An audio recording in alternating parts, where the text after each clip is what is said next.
Chapter 2006. But Chang'an did not think so. He felt that this plan was not right.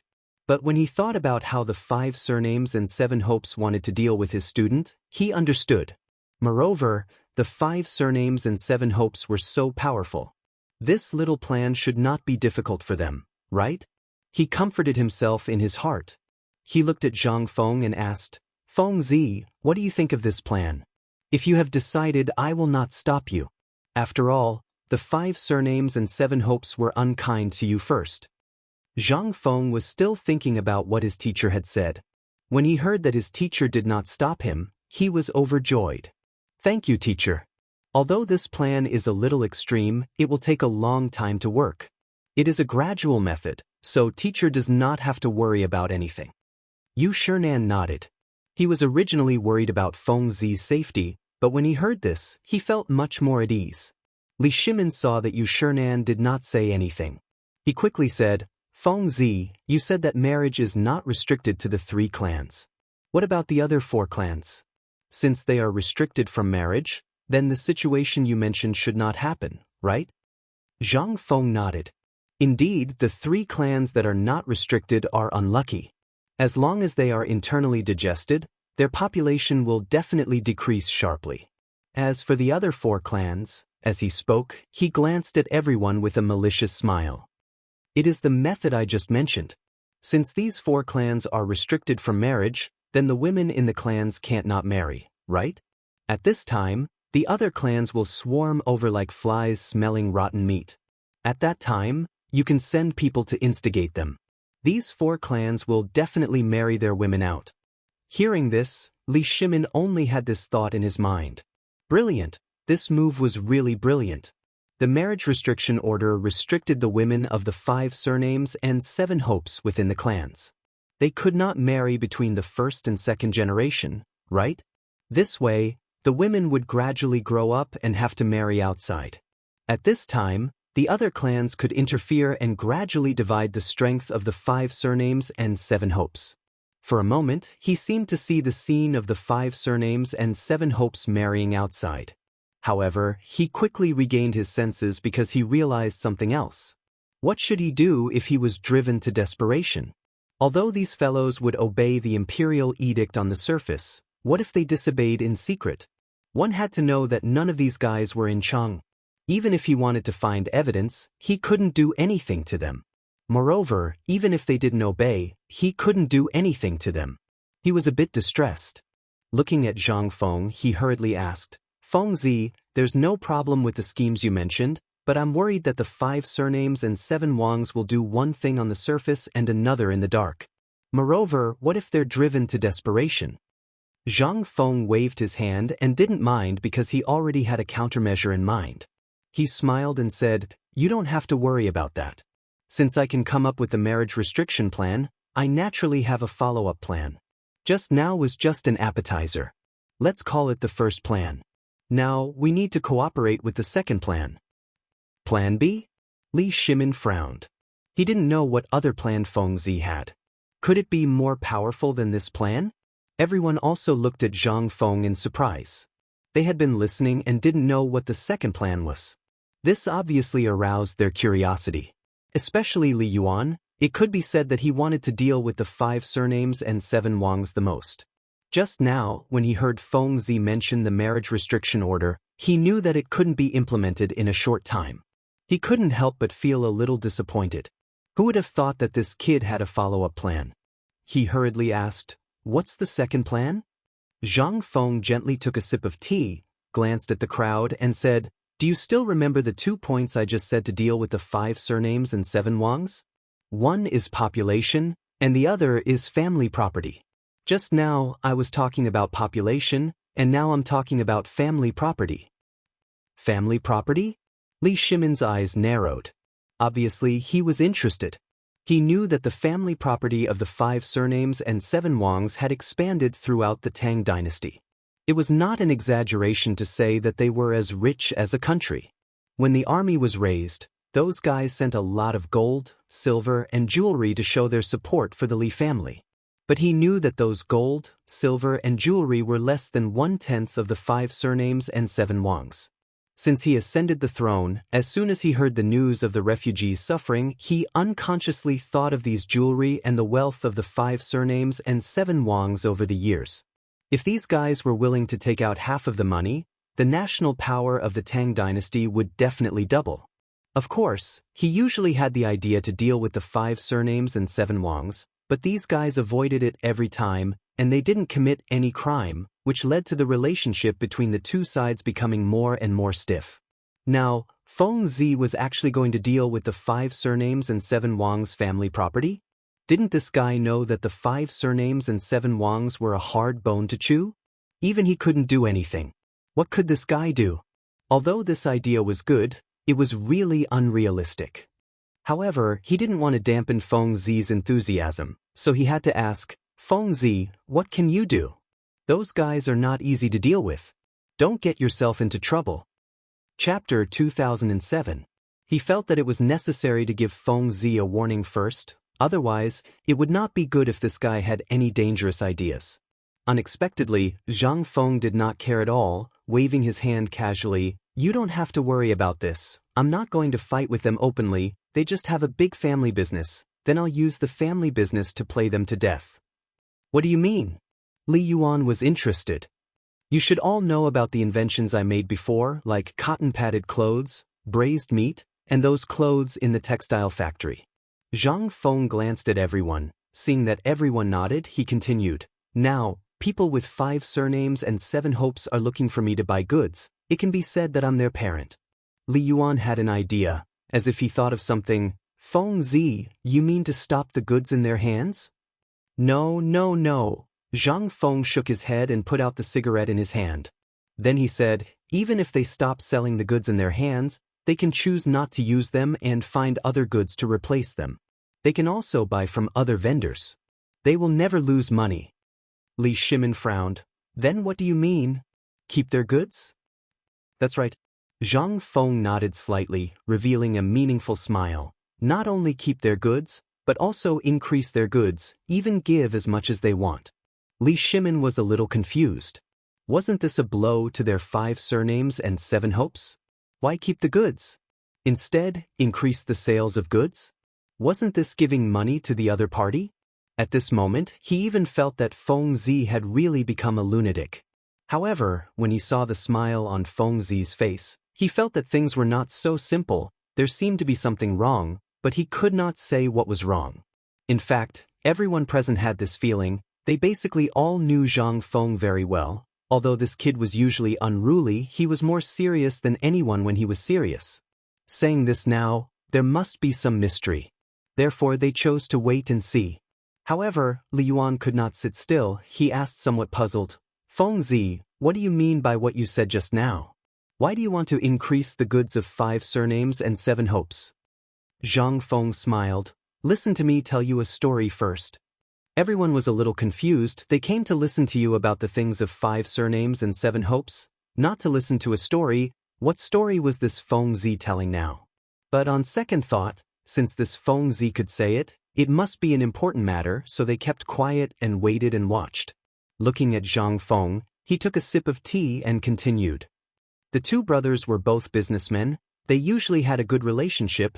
They were usually the seller who bought the goods. One day, this seller wanted to see the relationship between the 2 brothers, so he thought of a way to start increasing the goods by 10%. The 2 brothers were very happy, thinking that they had met a good person. The next day, the seller increased the goods by 30%. The 2 brothers were even more grateful to this seller. On the 3rd day, the seller increased the goods by another 50%. The effect was naturally needless to say. The 2 brothers simply regarded the buyer as a sage, but on the 4th day, this seller only gave the goods to Big Brother, and gave 60%, not to Little Brother. Little Brother instantly felt that something was wrong, thinking that Big Brother bribed the seller to cut off his livelihood. Big Brother did not know anything, but still doted on Little Brother, so he gave half of his goods to Little Brother. By the 5th day, the seller still gave Big Brother the goods, not Little Brother. Little Brother felt more and more that something was wrong.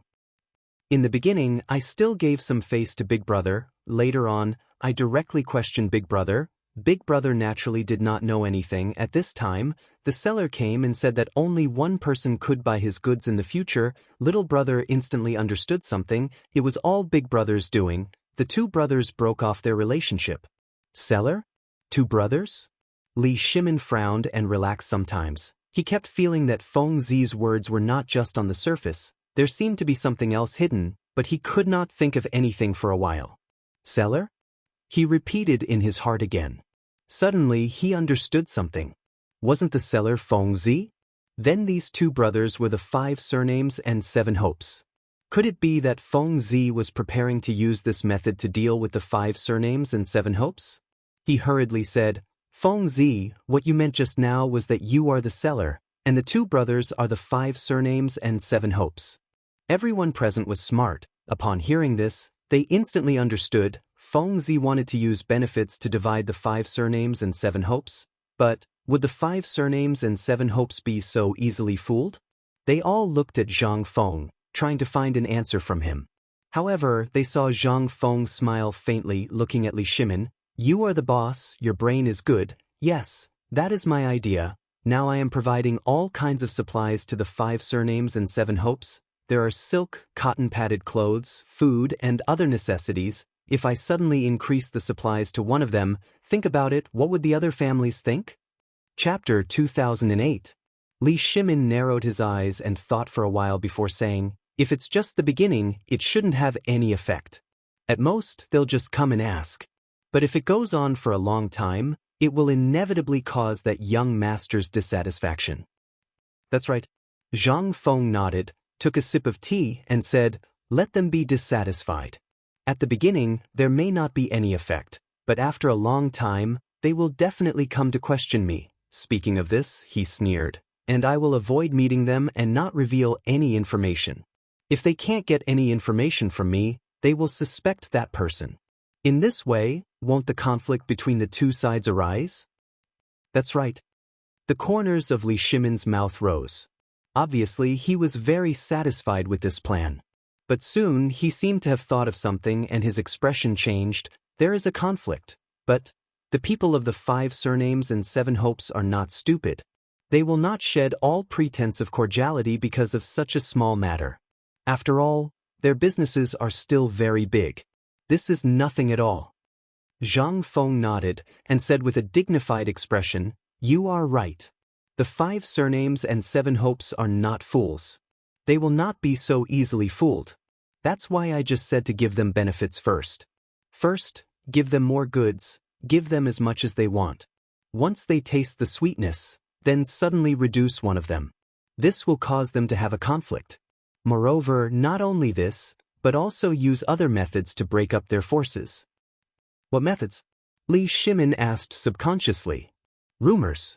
Zhang Feng sneered. The 5 surnames and 7 hopes seem to love each other like a family, but secretly, who can guarantee that they are not scheming against each other? That makes sense. Li Yuan's eyes were half narrowed, and he stroked his sparse beard. Because Feng Zi's words just happened to speak to the bottom of his heart. Indeed, the 5 surnames and 7 hopes were usually very harmonious, but secretly, they did not do little shady business. Although it was said that they supported each other and loved each other, every time when it came to dividing huge benefits, they would often see through the facade. However, this was often a quarrel between the younger generation of the clan. Finally, when it came to decision-making, the people in power in the clan would come forward, and in the end, it would end with a smile, thus dividing the benefits. Therefore, it was not an exaggeration to say that he was the one who understood the 5 surnames and 7 hopes the most. But soon he thought of another point. Even if there were huge benefits, the people who would be in conflict were usually some of the younger generation. The older generation's leaders were still very clear-sighted. Generally, they would not be so impulsive. It was hard to say whether Feng Zi's plan would succeed. Thinking about this, he looked deeply at Zhang Feng and said faintly, Feng Zi, you are right. Usually, there will be some conflicts between the big clans, but the people in power are not blind. They are not that easy to fool. Do you have 100% confidence in this plan? There's a 100% chance that it won't work out, but Zhang Feng narrowed his eyes, obviously pondering over Li Yuan's words earlier. Indeed, those who are able to wield authority in the clan are all dragons and phoenixes among men. How could they be so easily fooled? Just as he was thinking, he suddenly had an idea and hurriedly said, "Those people in power do have some brains, but they probably didn't think that they would be tricked by themselves, right?" "What do you mean? Do you have people with 5 surnames and 7 looks?" Li Shimin's eyes widened as he hurriedly said. "No, no, no." Zhang Feng waved his hand and shook his head with a smile. "As the saying goes, 1,000-mile dike can be destroyed by an ant's nest. Don't look at how these hedonistic sons usually have nothing to do, but they are the first line of defense of the 5 surnames and 7 looks, and also the most important line of defense. As long as we take them down first, then it will be much more convenient." "What do you mean? You want to deal with the hedonistic sons of the 5 surnames and 7 looks first?" Li Shimin looked at Zhang Feng, somewhat in disbelief. Because in his opinion, since Fengzi wants to take action from the population and industry, then what's the use of dealing with hedonistic sons? But unexpectedly, Zhang Feng did not care at all, and smiled. "That's right, I just said, we have to take action from the population and industry first. The breakthrough of population is those hedonistic sons, because they are the younger generation of the 5 surnames and 7 looks. The inheritance of the 5 surnames and 7 looks is basically on them. If we can instigate 1 or 2 of them, then for us, it is still very effective."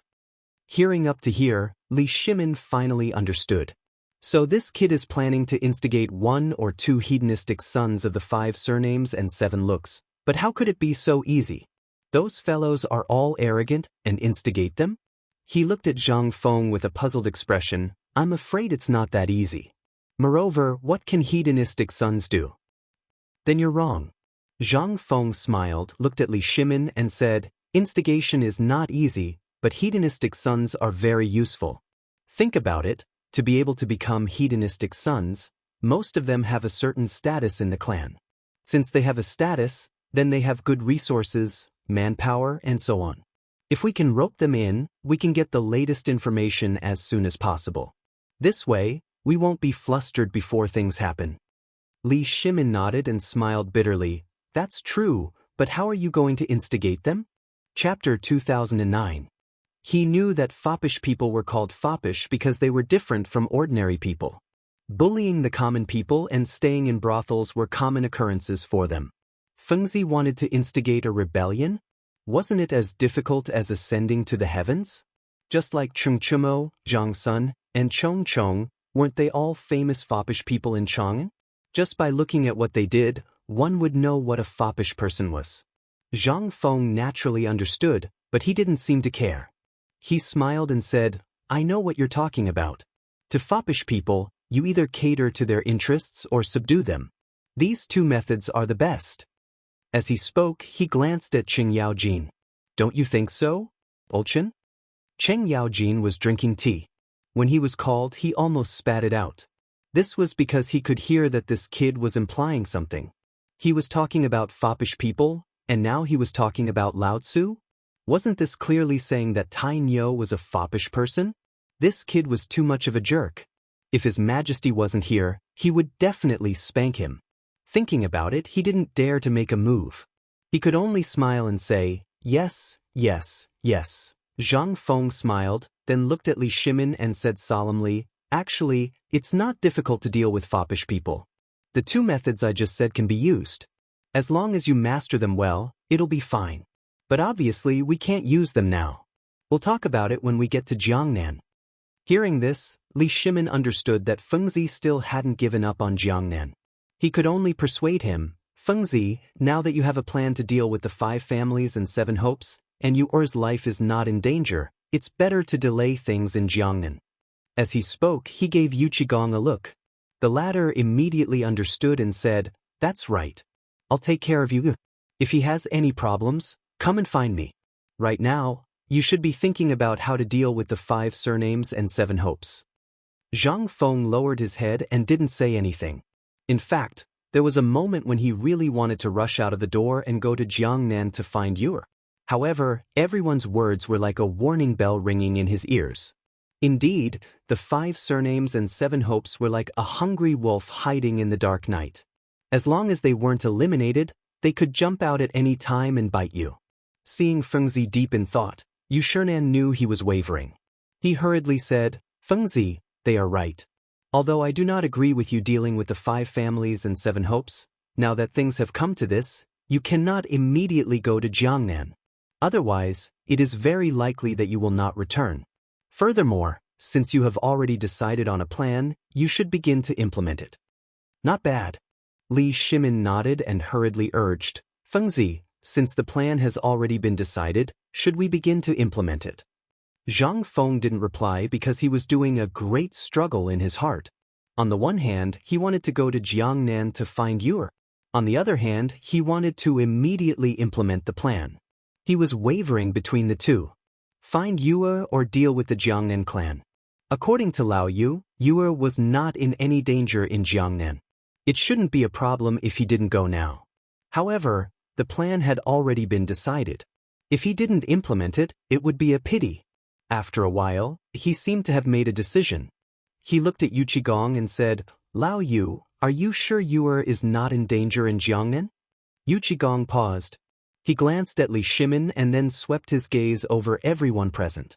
Only then did he reply, "Yes, Yue is indeed not in danger. Fengzi, if you are worried, how about I send some more people over?" Li Shimin looked at Zhang Feng and was a little worried. He wasn't worried about Yue. He was worried that Fengzi would be impulsive and fall into the trap of the Jiangnan clan.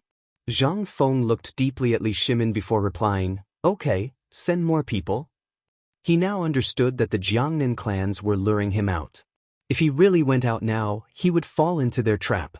At that time, he wouldn't even know how he died, let alone find Yue. It was better to implement the plan first. Li Shimin also saw through Zhang Feng's thoughts. He smiled and said, "It's good that you can think like this. Implement the plan first and weaken the power of the clans. It won't be too late for you to go then." Zhang Feng immediately interrupted him. With a serious expression, he said, "At the latest, I will leave after the new year." Now that Jiangnan was in danger, it was already the limit for him to agree to stay for a while. It was impossible for him to wait until later. Li Shimin saw that Zhang Feng was so determined and knew that he couldn't force him. After all, it had already happened once before. He couldn't say anything more. He could only compromise and say, Okay, whatever you say. Can we implement the plan now?"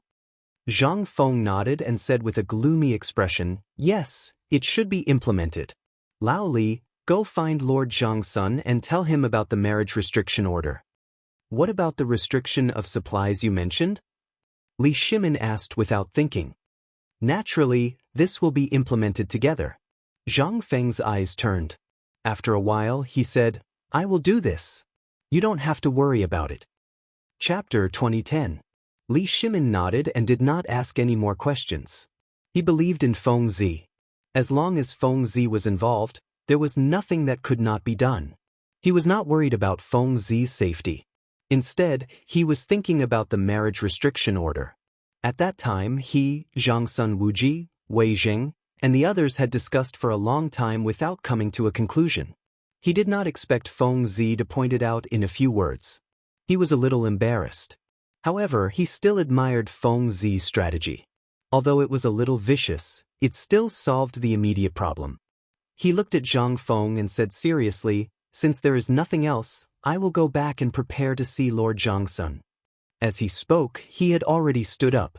Zhang Feng saw this and quickly stood up as well. "Okay, you can go back first." He knew that the matter of the 5 surnames and 7 hopes was of the utmost importance. Naturally, he would not keep Lao Li and the others. After sending Li Shimin and the others off, Yu Shinan also stood up. "Fengzi, I don't want to say much about this matter. Anyway, remember that no matter what happens, your teachers will support you. Also, don't forget about the Academy's end-of-year meeting. You should prepare the teaching materials." Zhang Feng nodded and cupped his hands with a serious expression. "Teachers, rest assured. This student will not forget." Yu Shinan nodded slightly and waved his sleeves. Chu Suiliang and the others did not say anything. They all looked at him and left. The old scholar patted Zhang Feng's shoulder and said with a smile, "Kid, don't worry. Just do it." Zhang Feng nodded and bowed to the old scholar. He knew how much the old scholar valued him and would not let him down. He smiled and said, "Thank you, teacher." The old scholar smiled and turned to leave. Zhang Feng looked at the backs of his teachers and couldn't help but feel a little sad. In fact, part of the reason he was going to Jiangnan this time was to get rid of his teachers. It was like a child growing up and always having someone to take care of him. His teachers were good to him, but always taking care of him like this made him feel a little repulsed in his heart. However, he did not expect that his teachers would also support him in dealing with the 5 surnames and 7 hopes. This was a good thing, and also made him feel much more relieved. He returned to his seat and took out a cigarette. He slowly lit it up and took a deep puff, feeling the stimulation of the cigarette. Since he was already prepared, there was no turning back. As he thought about it, he shouted at the door, "Old Du, come in." As soon as he finished speaking, Du Ziting trotted in. However, Zhang Yuyao and Jing Shu were behind her. Both of them had tear stains in the corner of their eyes, as if they had just cried. Before Zhang Feng could speak, Zhang Yuyao rushed over and said with a crying voice, "Young master, I heard that you are going to Jiangnan?" She and Jing Shu had just heard from Du Ziting that there were people from Jiangnan, so they went to ask. As a result, they heard that they were Jia Doran's men and that Yu O was in danger. Immediately, the 2 girls were shocked because they knew that if something happened to Yu, Prince Zhang would definitely go to Jiangnan. Of course, they did not want to stop Prince Zhang from going to Jiangnan, but they were worried that Prince Zhang would be in danger or leave them behind. Therefore, the 2 girls eavesdropped outside the door for a while. They did not come in until Zhang Feng called Du Ziting. Zhang Feng naturally knew nothing about this. Seeing Zhang Yuyao like this, he thought that she had been bullied by someone. He comforted her and said, "What's wrong? Did someone bully you?" "No one bullied me?" Zhang Yuyao slowly raised her head and said with a sad face. "Then why are you crying?" Zhang Feng was a little confused. Since no one bullied her, why would she cry? Zhang Yuyao slowly stood up and looked at Zhang Feng with tears in her eyes. "Prince Zhang, I heard that you were going to Jiangnan?" Hearing this, Zhang Feng instantly understood that it was because of this. He turned his eyes and stared at Du Ziting. It must be this old guy who said it. Otherwise, how could the 2 girls know? Being stared at like this, Du Ziting felt a little guilty. The 2 ladies knew that it was indeed related to him, but they wanted to go. He was also helpless. Looking at Du Ziting's aggrieved eyes, Zhang Feng did not intend to pursue the matter. After all, paper could not wrap fire. The 2 girls would know sooner or later. He had to choose to confess. "Yes, I am going to Jiangnan, but not now. You don't have to be like this." Hearing this, the mood of the 2 girls was a little better. Jing Shu stepped forward and said, "Young master, when are you going to leave?" "After the new year." Zhang Feng glanced at the 2 girls and his face was a little bad. "I still have a lot of things to deal with now. I can't leave for a while." Jing Shu turned to look at Zhang Yuyao. The 2 girls exchanged a look, then looked at Zhang Feng and said, "Young master, can you take us with you when you go?" Zhang Feng did not immediately answer because he was a little hesitant. He did not want to take the 2 girls. If he said it now, it would definitely make them sad. But if he took them with him, it would be very dangerous in Jiangnan. If he went, it would not be easy to protect the 2 girls. Chapter 2011. However, he had promised the 2 girls before. If he said that he didn't bring them along now, he would feel that he was going back on his word. Jing Shu seemed to have seen through Zhang Feng's difficulties and said with a pleading look, "Young master, can you bring us along?" "Yes, young master." Zhang Yuyao also went forward to plead. She didn't care if Prince Zhang was looking for you. She only cared that Prince Zhang didn't abandon her.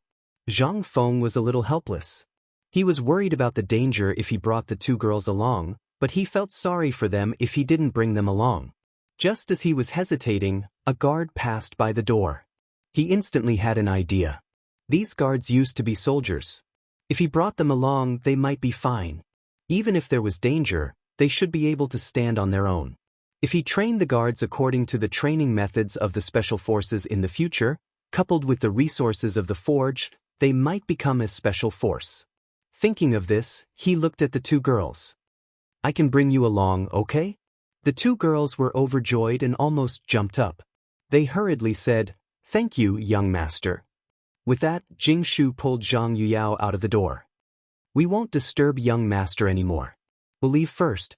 Since Prince Zhang had already agreed, there was no need to stay any longer to avoid angering the young master. Moreover, the young master seemed to have something to say to the butler. Sure enough, after the two girls left, Zhang Feng looked at Du Ziting with a gloomy face. Old Du, did you tell them that I was going to Jiangnan? Du Ziting's face immediately fell. He hurriedly explained, Master, it wasn't me. They saw Huan Yan and guessed it themselves. Enough. Zhang Feng waved his hand and didn't intend to pursue the matter. Instead, he looked at Du Ziting with a serious face. Old Du, how is the situation with the Jiangnan clans and the 5 clans and 7 hopes buying from us these few days? These words seemed to have touched Du Ziting's heart. He raised his head and smiled like a Maitreya Buddha. Master, to tell you the truth, those clans are all buying from us. They want a lot every day. Now, the supply is a little short of supply. Not only that, they want us to give them a little more every day. All right. Zhang Feng was overjoyed, but a trace of coldness flashed in his eyes as he sneered, From tomorrow onwards, give them 10% more every day, and 20% more the day after tomorrow, no less. Du Ziting was a little confused. Didn't Master hate the Jiangnan clan and the people of the 5 surnames and 7 hopes? Furthermore, there was quite a bit of enmity between them. Even if they had business dealings, they were very careful and gave them the least amount. Why would they increase the amount of goods this time? This was a little illogical. Thinking about it, he asked with a puzzled expression, Master, didn't you hate those clans the most in the past? He had also given very little goods, so why did he suddenly want to increase it? At this point, he suddenly realized that he had said too much, so he stopped and looked at the old master. However, when he thought about how the old master wanted to increase the contact between the clan and the clan, he was extremely anxious in his heart. He looked like he wanted to say something but hesitated, which made people very angry. From the words just now, Zhang Feng already knew what the butler meant, but the plan had already been set, so he naturally would not give up.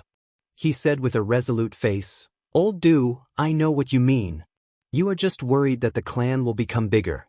Don't worry about this. If you want a person to die, you must first make them crazy. This time, I will make them crazy first. You just need to do as I say. Du Ziting frowned slightly. Although he could not understand Master's thoughts, he deeply knew that as long as Master was right, and most importantly, Master had a grudge with the clan, he could not let him go. After thinking about it, he nodded and said, Yes, Master. Then I will go and inform them now. With that, he turned around and prepared to leave. But Zhang Feng waved his hand to stop Du Ziting and said with a serious face, Right now, how many guards are there in the manor? Du Ziting's eyes rolled as if he was thinking about something. After a while, he said, There are 55 guards, 20 or so servant girls, 10 or so people in the kitchen, and some old women. Okay, I told you to say the guards, not the number. Zhang Feng unhappily interrupted Du Ziting. He glanced at the empty space outside the door and said, Immediately go and gather all the guards in the manor in the courtyard. I have something to announce. Although Du Ziting did not know what Zhang Feng was planning, he still nodded and left. Zhang Feng took out a cigarette from his waist, lit it, and followed the footsteps out. He stood in the courtyard, feeling the cold wind of the cold day. At this time, there was no more snow, but he still felt as if his face had been scraped by snowflakes, dry and cold and painful. He looked in the direction of Jiangnan, inhaling the cigarette, allowing the cigarette to stimulate his body, and gradually sank into his memories. I hope nothing happens to you in Jiangnan. If something happens to you, I will definitely not let the clan of Jiangnan go. I will definitely come to Jiangnan to find you. Wait for me. After this period of time passes, the clan will definitely become powder under my feet. Chapter 2012. Just as he was thinking, a shout pulled him back to reality. Master! Zhang Feng glanced behind him and saw that many guards had already gathered. He casually threw away the cigarette butt and sorted out his emotions. He suddenly turned around and said with a straight face, "Everyone is here." Seeing their master's expression change, the guards seemed to know that something big had happened. They all became serious, lined up, and said in unison, "Yes, master." Zhang Feng glanced around and nodded slightly. "Don't be nervous. I'm just announcing something. From today onwards, everyone will put down their work and accept my training every day." Training? What training? The guards whispered to each other with a puzzled look. For them, working in the Zhang mansion was undoubtedly to protect their master and earn some money to settle down. They had never thought about training. Although they were retired soldiers, they had not trained for many years and had long been used to this lazy life. Now that their master suddenly said this, they were indeed not used to it. Zhang Feng naturally knew the doubts of the guards. He waved his hand to signal them to be quiet and then said, "Everyone must be puzzled. Since you are all guards, why should I let you train?" As he spoke, he looked in the direction of Jiangnan and his face became gloomy, "Because I will be going to Jiangnan in a few days. I hope that you can go there and help me. Can you understand?" Jiangnan? Master is going to Jiangnan? Why is Master going to Jiangnan? It should be related to the perfume we talked about last time, right? The people standing there were all the trusted subordinates of the Zhang mansion. When Jiangnan was mentioned, they naturally thought of the perfume because they all knew about the dried flowers. Thinking of this, they could understand and kept cheering. "Master, we support you." Master said that the perfume is a treasure. If that's the case, we must go to Jiangnan with Master. Hearing the cheers of the crowd, Zhang Feng nodded slightly and then his face turned cold. "Good. In that case, let's start training. First, form a circle and run 50 laps around the courtyard." Hearing this, the guards felt guilty. Although they were retired veterans, they hadn't trained for a long time. Suddenly running 50 laps, their bodies might not be able to take it. But when they thought of helping their master in the future, they gritted their teeth and slowly ran in a circle. Zhang Feng stood at the periphery and glanced at the crowd. He said in a cold voice, "Today is just the beginning. From tomorrow onwards, you will need to run 5 laps around Chang'an city every morning, do 200 push-ups at noon, and then practice archery in the courtyard. At night, you will take turns to use the Shao Mountain gun." They felt that the whole day had been arranged so clearly that there was no time for rest. Although they didn't understand what push-ups were, when they heard that they had to run 5 laps around Chang'an city every day, they felt their legs go weak. That was Chang'an city, at least 20 kilometers. If they ran 5 laps, it would be 100 kilometers. They didn't need to run. Just hearing it was scary enough. What push-ups were there? He still wanted to practice archery? Practice the Shao Mountain gun? Their legs were a little weak. Just when they were about to plead with their master, Zhang Feng's voice sounded again. "Whoever can persist to the end today will be the leader of this team. You don't have to worry about not getting paid for training every day. In the future, as long as you participate in the training, you will get a bonus on top of your original salary every day." As soon as these words came out, the crowd was as if they had been injected with chicken blood. Their eyes turned red and even their running speed increased a lot. They weren't greedy for money, but they felt that the sound of money seemed to make their blood boil. Why did they want to be a soldier in the first place? Wasn't it for the title and money? Since they couldn't get the title, they could only get money. Besides, many of them had family members. If they had more money, they could undoubtedly let their family members live a better life.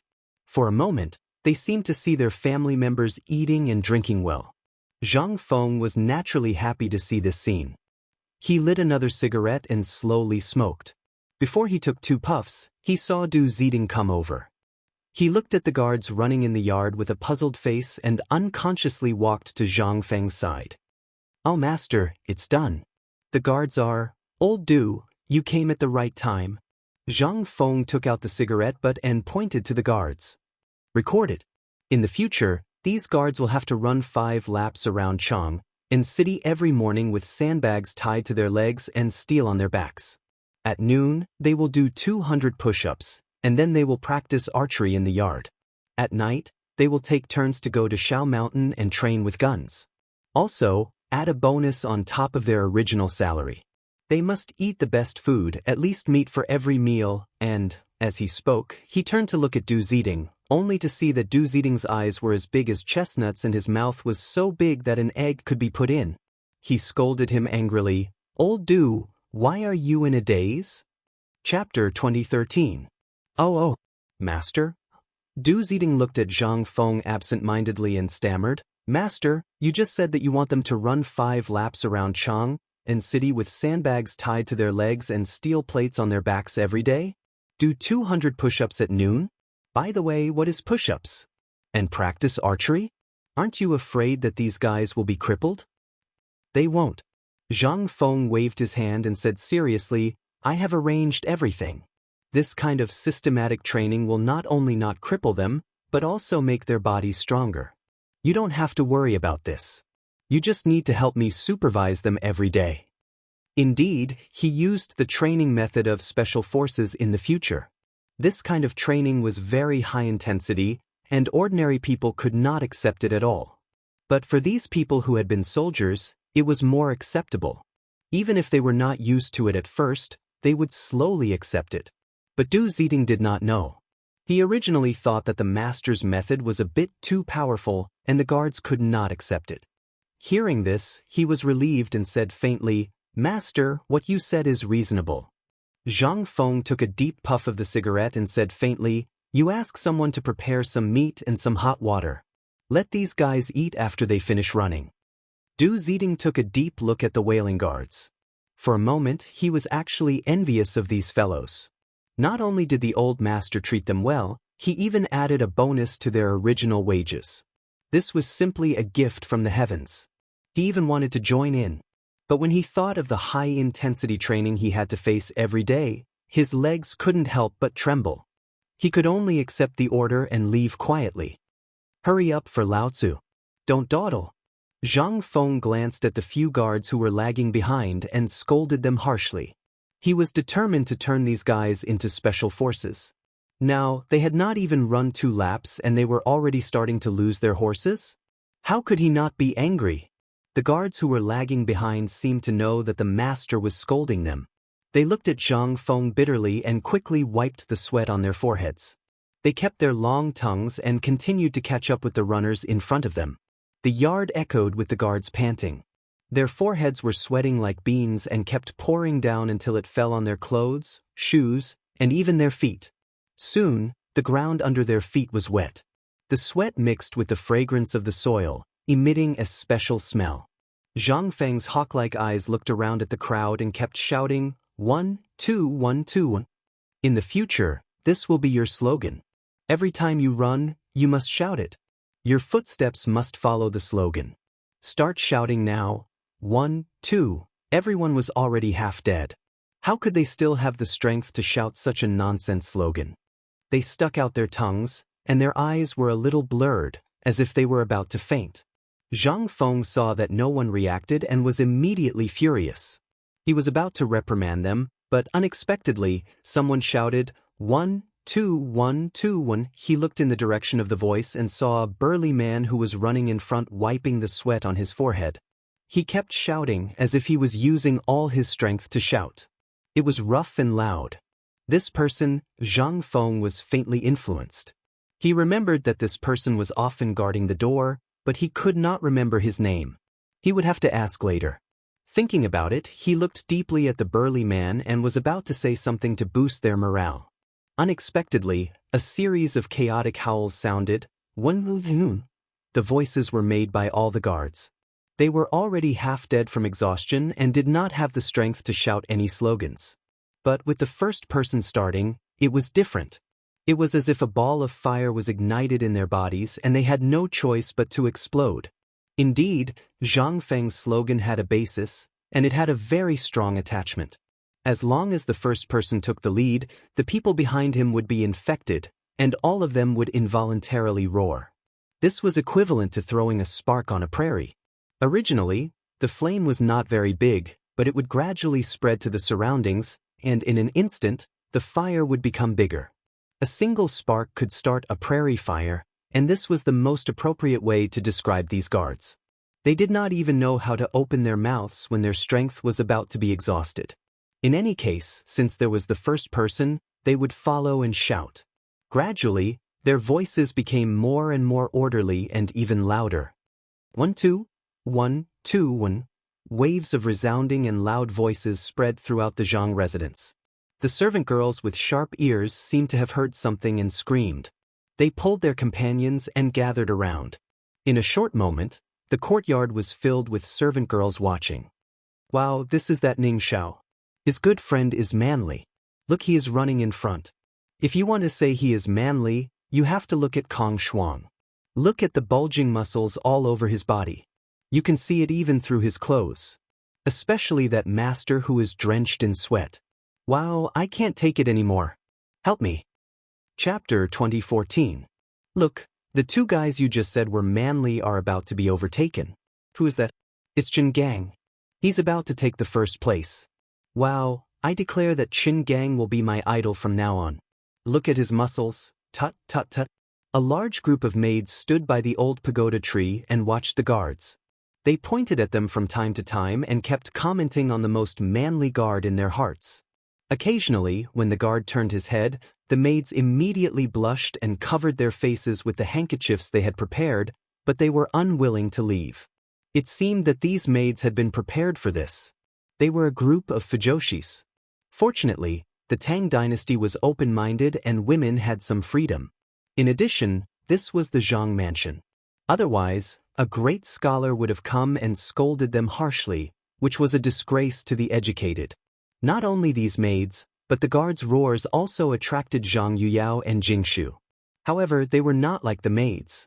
Instead, they went to Zhang Feng and glared at Zhang Feng, as if to say that he only knew how to make trouble all day. Although they were a little angry in their hearts, their eyes were still focused on the guards.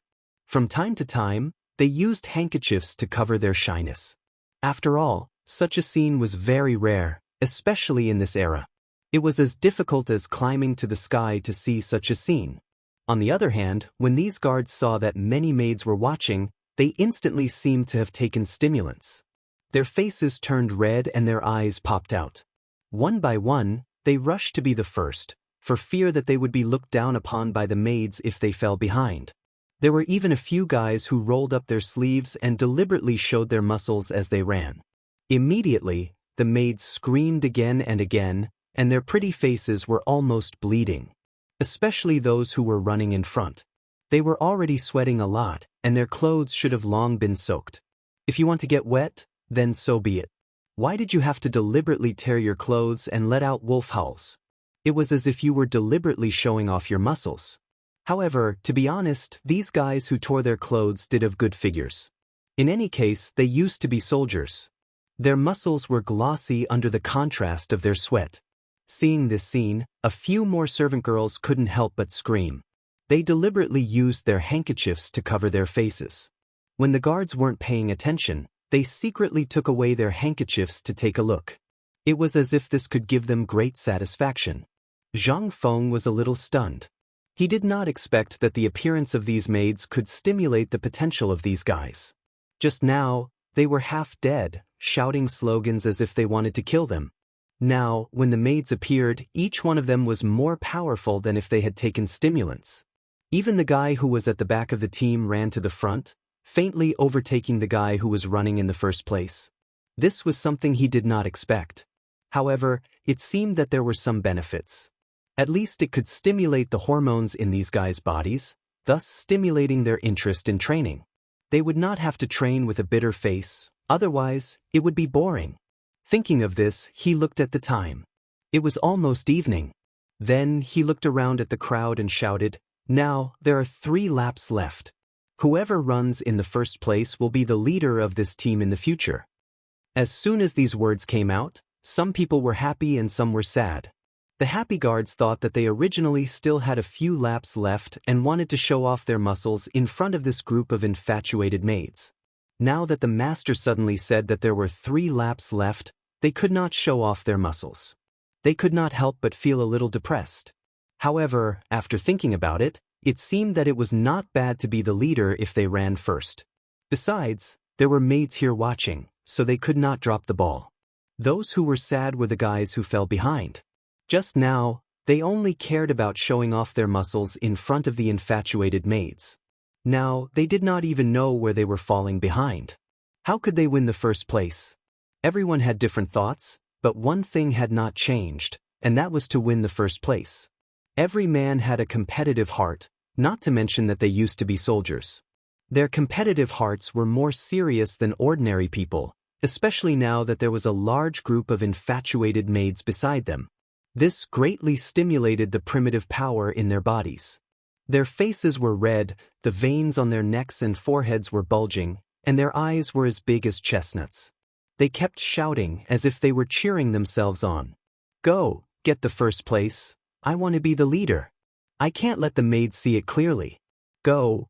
With a burst of shouting, everyone kept moving their legs, wishing that they could cross the finish line in one step. The maids at the side also seemed to be infected. They kept screaming and waving the handkerchiefs in their hands, cheering for the men they believed in. Come on, get the first place. He-Quan, go. The screams spread throughout the entire Zhang mansion, and also into the ears of the guards. They instantly felt that the strength they had lost was restored. Their eyes were bloodshot, emitting a bloodthirsty light. They stared at the finish line and kept running, as if they did not feel tired at all. Chapter 2015. Zhang Feng smiled. He was very happy to see this scene. It wasn't that he liked to torture these guys, but he felt that he had found the point where these guys would explode, and that was these servant girls. Just a moment ago, these half-dead people were like dead dogs, but when these servant girls appeared, each one of them seemed to have been injected with chicken blood. Each one was braver than the other. Wasn't this the point where these guys would explode? Admittedly, the servant girls were the point where the guards would explode, but they didn't have any malicious thoughts in their hearts. Everything was caused by their pride and competitiveness. The appearance of the servant girls greatly stimulated their competitiveness and pride, which made them display a more courageous side than before. However, although this was a good thing in a sense, these guys wouldn't drop the ball at a crucial time in the future, right? Thinking about it, if there was any danger, these guys wouldn't only save the woman and not the man, right? Hiss, it was a little scary just thinking about it. He had to find a chance to change these guys' bad habits. He couldn't let a woman scream and not stop the car. If that happened, it would be terrible. Just as he was thinking, a series of howls sounded. Zhang Feng's heart jumped. Could it be that something had happened? He suddenly turned around and saw a burly man half kneeling on the ground with both hands covering his face. He seemed to be crying, but also seemed to be laughing. In any case, it was the kind of half-crying, half-laughing appearance. This person, it seemed to be the He-Quan that the servant girls had called out. But why was this guy crying? His face darkened and he strode forward. Are you called He-Quan? Why the F***ck are you crying? There are no cowards in the Zhang residence. If you lose, you lose. If you cry again, get out of Lao Tzu's house. The man named He-Quan slowly raised his head when he heard this. The moment he saw Zhang Feng, he laughed again, but didn't say a word. He only cared about wiping the hot tears on his face. This made Zhang Feng's mind go blank. Why the F***ck are you talking? Are you dead? He-Quan hurriedly nodded, still smiling. Old master, didn't you just get first place? What's there to be proud of? He glared at He-Quan and then looked at Zhang Feng. Master, this old man suddenly sped up when I wasn't paying attention and overtook me. I was supposed to be in first place. Master, please approve. I want to fight him one-on-one. Hearing this, Zhang Feng finally understood. He-Quan had gotten first place, and this burly man had gotten second place. He was unhappy and wanted to settle the score now. It was laughable. They were all members of the Zhang family, and yet they still wanted to fight until their faces were red. If word of this got out, where would Lao Tzu put his face? However, he still had to ask about the dispute of the first place. He turned to look at He-Quan and said seriously, He-Quan, did you sneak away when this guy wasn't paying attention? He-Quan's face flushed red, feeling as if he had been wronged. He tried his best to explain, Master, when Song Tai was running just now, he looked at the servant girl and even showed off his muscles. He-Quan, you're bullshitting." Song Tai's face was red, and his eyes bulged. He reached out his hand and was about to hit He Quan. Fortunately, the guard beside him had quick reflexes and pulled him back, preventing him from being hit. However, he was still unhappy. He waved his hands and shouted. Lao Tzu didn't look at the servant girl. At the side, Zhang Feng felt that his ears were about to explode. Just as he was about to stop him, he felt his cheeks burning as if he was being stared at. He turned his head slowly and saw Zhang Yuyao and Jingshu looking at him with resentment. It was as if they were saying, "Look at your guard, you only know how to look at the servant girl." Zhang Feng instantly felt that his face had been completely thrown away by these fellows. He touched his blushing cheeks, turned his head and deliberately coughed lightly. He was somewhat unable to stand still because he knew that if he didn't stop them, these fellows would definitely tear down the Zhang residence. Moreover, the way the two girls looked at him was somewhat strange. He hurriedly scolded in a stern voice, all right, all of you stop." The two of them finally stopped after he finished speaking. However, their eyes were still filled with dissatisfaction. They glared at each other as if they wanted to eat each other alive. "Song Tai, did you look at the servant girl or not?" Zhang Feng looked at Song Tai with a serious face and asked. Song Tai's face was red and he stuttered. Seeing this, Zhang Feng finally understood that this guy was peeking at the servant girl. Just now, he refused to admit it, but now he couldn't say a word.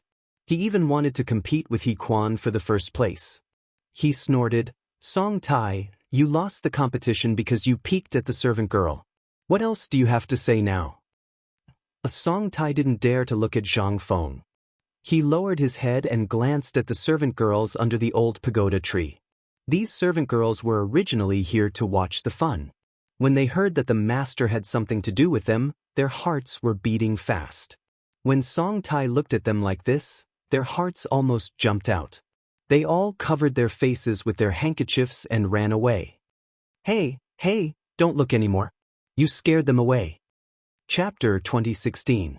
When Zhang Feng saw Song Tai's posture, he knew that this guy was up to no good, so he quickly scolded him.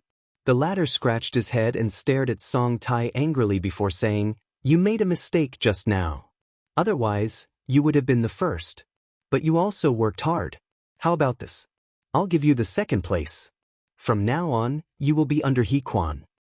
After that, Zhang Feng turned to look at He Quan and said with a serious face, "From now on, you will be their leader. You will take orders from me directly. Song Tai will be the second leader. You two should not have any more disputes." He Quan originally wanted to be the first. Now that he heard that he was the first, there was nothing to say.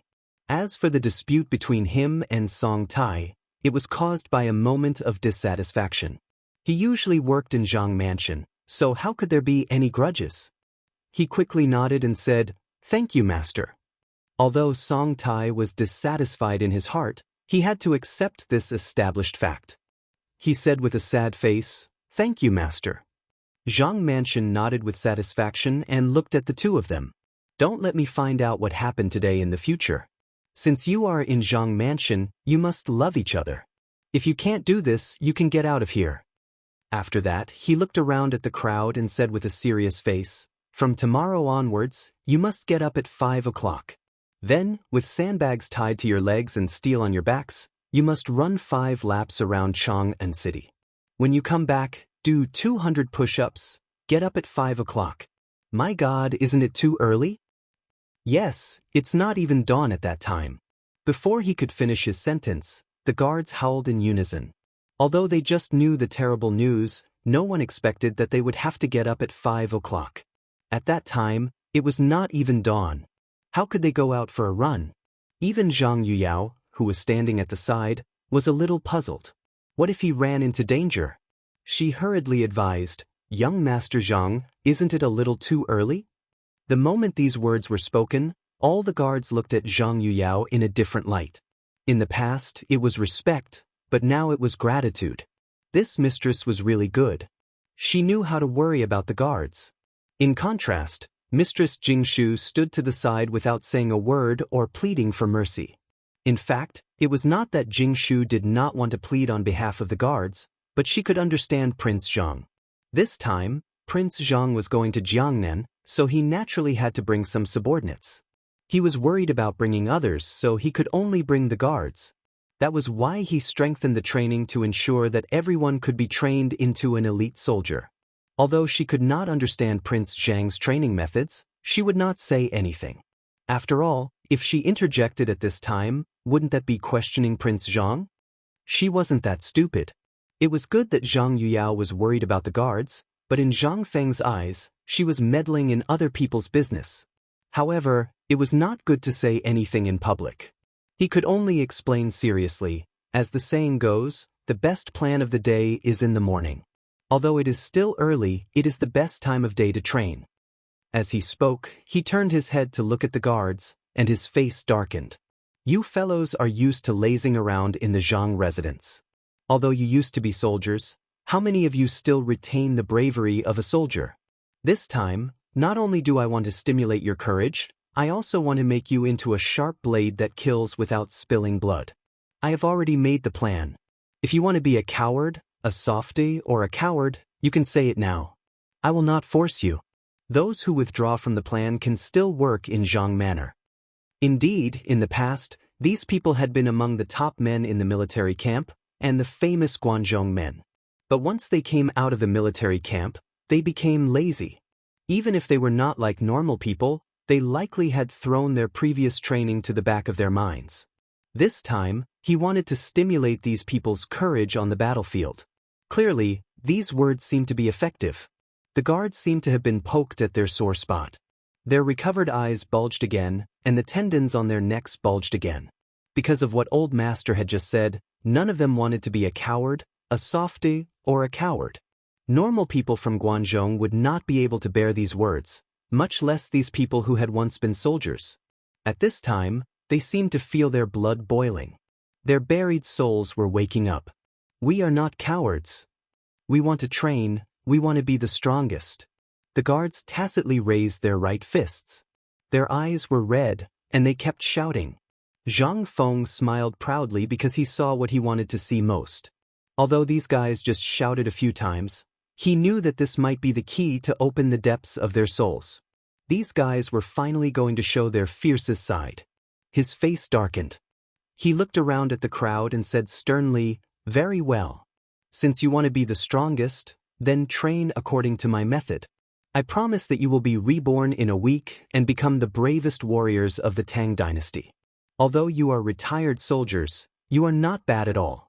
In my heart, you are the strongest." Chapter 2017. The strongest one, the strongest one. The eyes of the guards were red, and the veins on their necks were clearly visible. This was a declaration that belonged to the retired soldiers. Their blood was boiling, and when they thought of the last words of their dead comrades, they felt as if they had endless energy in their bodies. Zhang Feng smiled with satisfaction and waved his hand to signal everyone to be quiet. Well, I've told you the plan just now. I believe you are hungry, right? Old Du has prepared meat and bathwater for you. Go and take a bath. Thank you, Master. Oh, take a bath. Everyone cheered, and their faces were full of excitement after the vow. They wiped the sweat on their bodies and walked to Du Ziding's residence. But at this time, someone shouted, "Master, what is the push-up you just said?" This voice instantly attracted everyone's footsteps. They stopped and looked at Zhang Feng with a puzzled face. Yes, just now the master only said to do push-up, but he didn't say what it was. How could they do it? Even the two women looked at Zhang Feng with a puzzled face. They thought they were experienced and knowledgeable, but they really didn't understand what push-up was. Especially Jing Shu, she had always made friends with high officials and nobles, but she had never heard of push-up. Seeing the puzzled look on everyone's faces, Zhang Feng remembered the push-ups he mentioned before. He hadn't explained it clearly to everyone yet. He deliberately coughed twice and said, "You guys watch carefully. I'll show you once." With that, he rolled up his sleeves and half knelt on the ground, ready to start. Unexpectedly, Zhang Yuyao came up. She supported Zhang Feng and persuaded, "Young master, what are you doing? The ground is so dirty. Why are you kneeling on the ground?" She was very puzzled. Prince Zhang said to do push-up. Why was he half kneeling on the ground? Wasn't he worried about his clothes getting dirty? I'm fine. Don't worry. I'm going to show them. Zhang Feng smiled and waved his hand to indicate that he was fine. He knew that this little girl was worried about him, but he wasn't in any danger. Zhang Yuyao didn't believe it, but since Prince Zhang had said so, she didn't stop him. She turned to look at Jing Shu, and the latter gave her a reassuring look.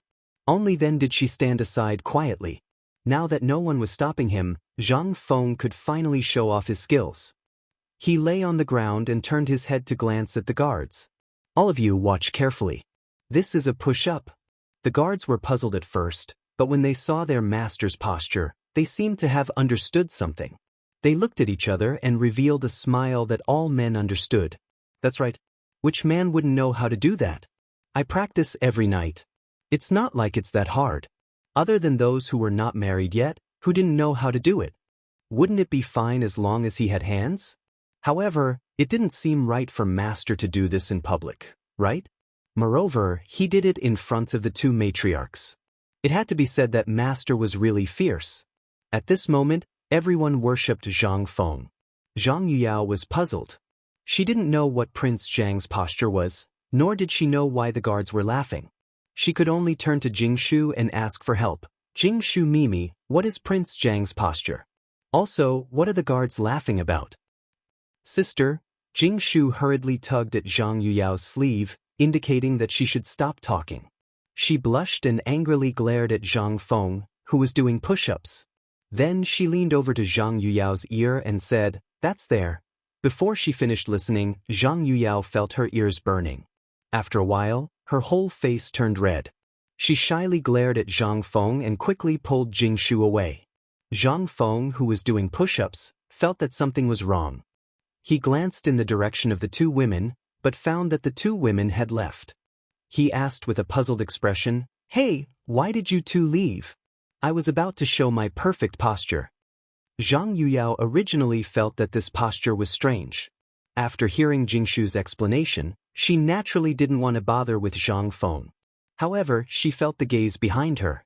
Driven by curiosity, she secretly took a look.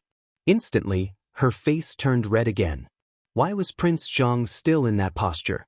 Wasn't it too unsightly? She angrily glared at Zhang Feng, took Jingshu's arm, and walked to the boudoir. As for Jingshu, she didn't have any opinion at all. She just told Sister Yuyao what she knew. Thinking of Sister Yuyao's big reaction, she couldn't blame herself.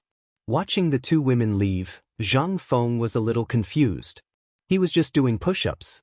Why were the two women looking at him with disgust? They even glared at him coquettishly? He didn't do anything to let them down, right?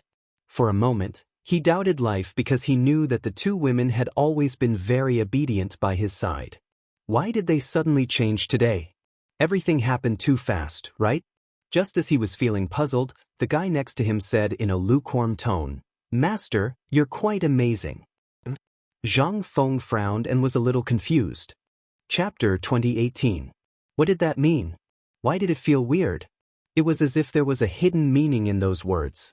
He turned his head and glanced at it, but he didn't know who said it. He could only ask, "Who said that just now? What did it mean?" Everyone shook their heads, indicating that they didn't know.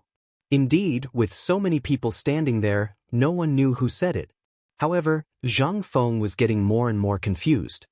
He turned around and stood up abruptly. He looked at everyone with a puzzled expression. Why did Yu Yao and Jingshu leave just now? Also, why are you laughing so strangely? Everyone was silent. They looked at each other and smiled in a way that all men understood.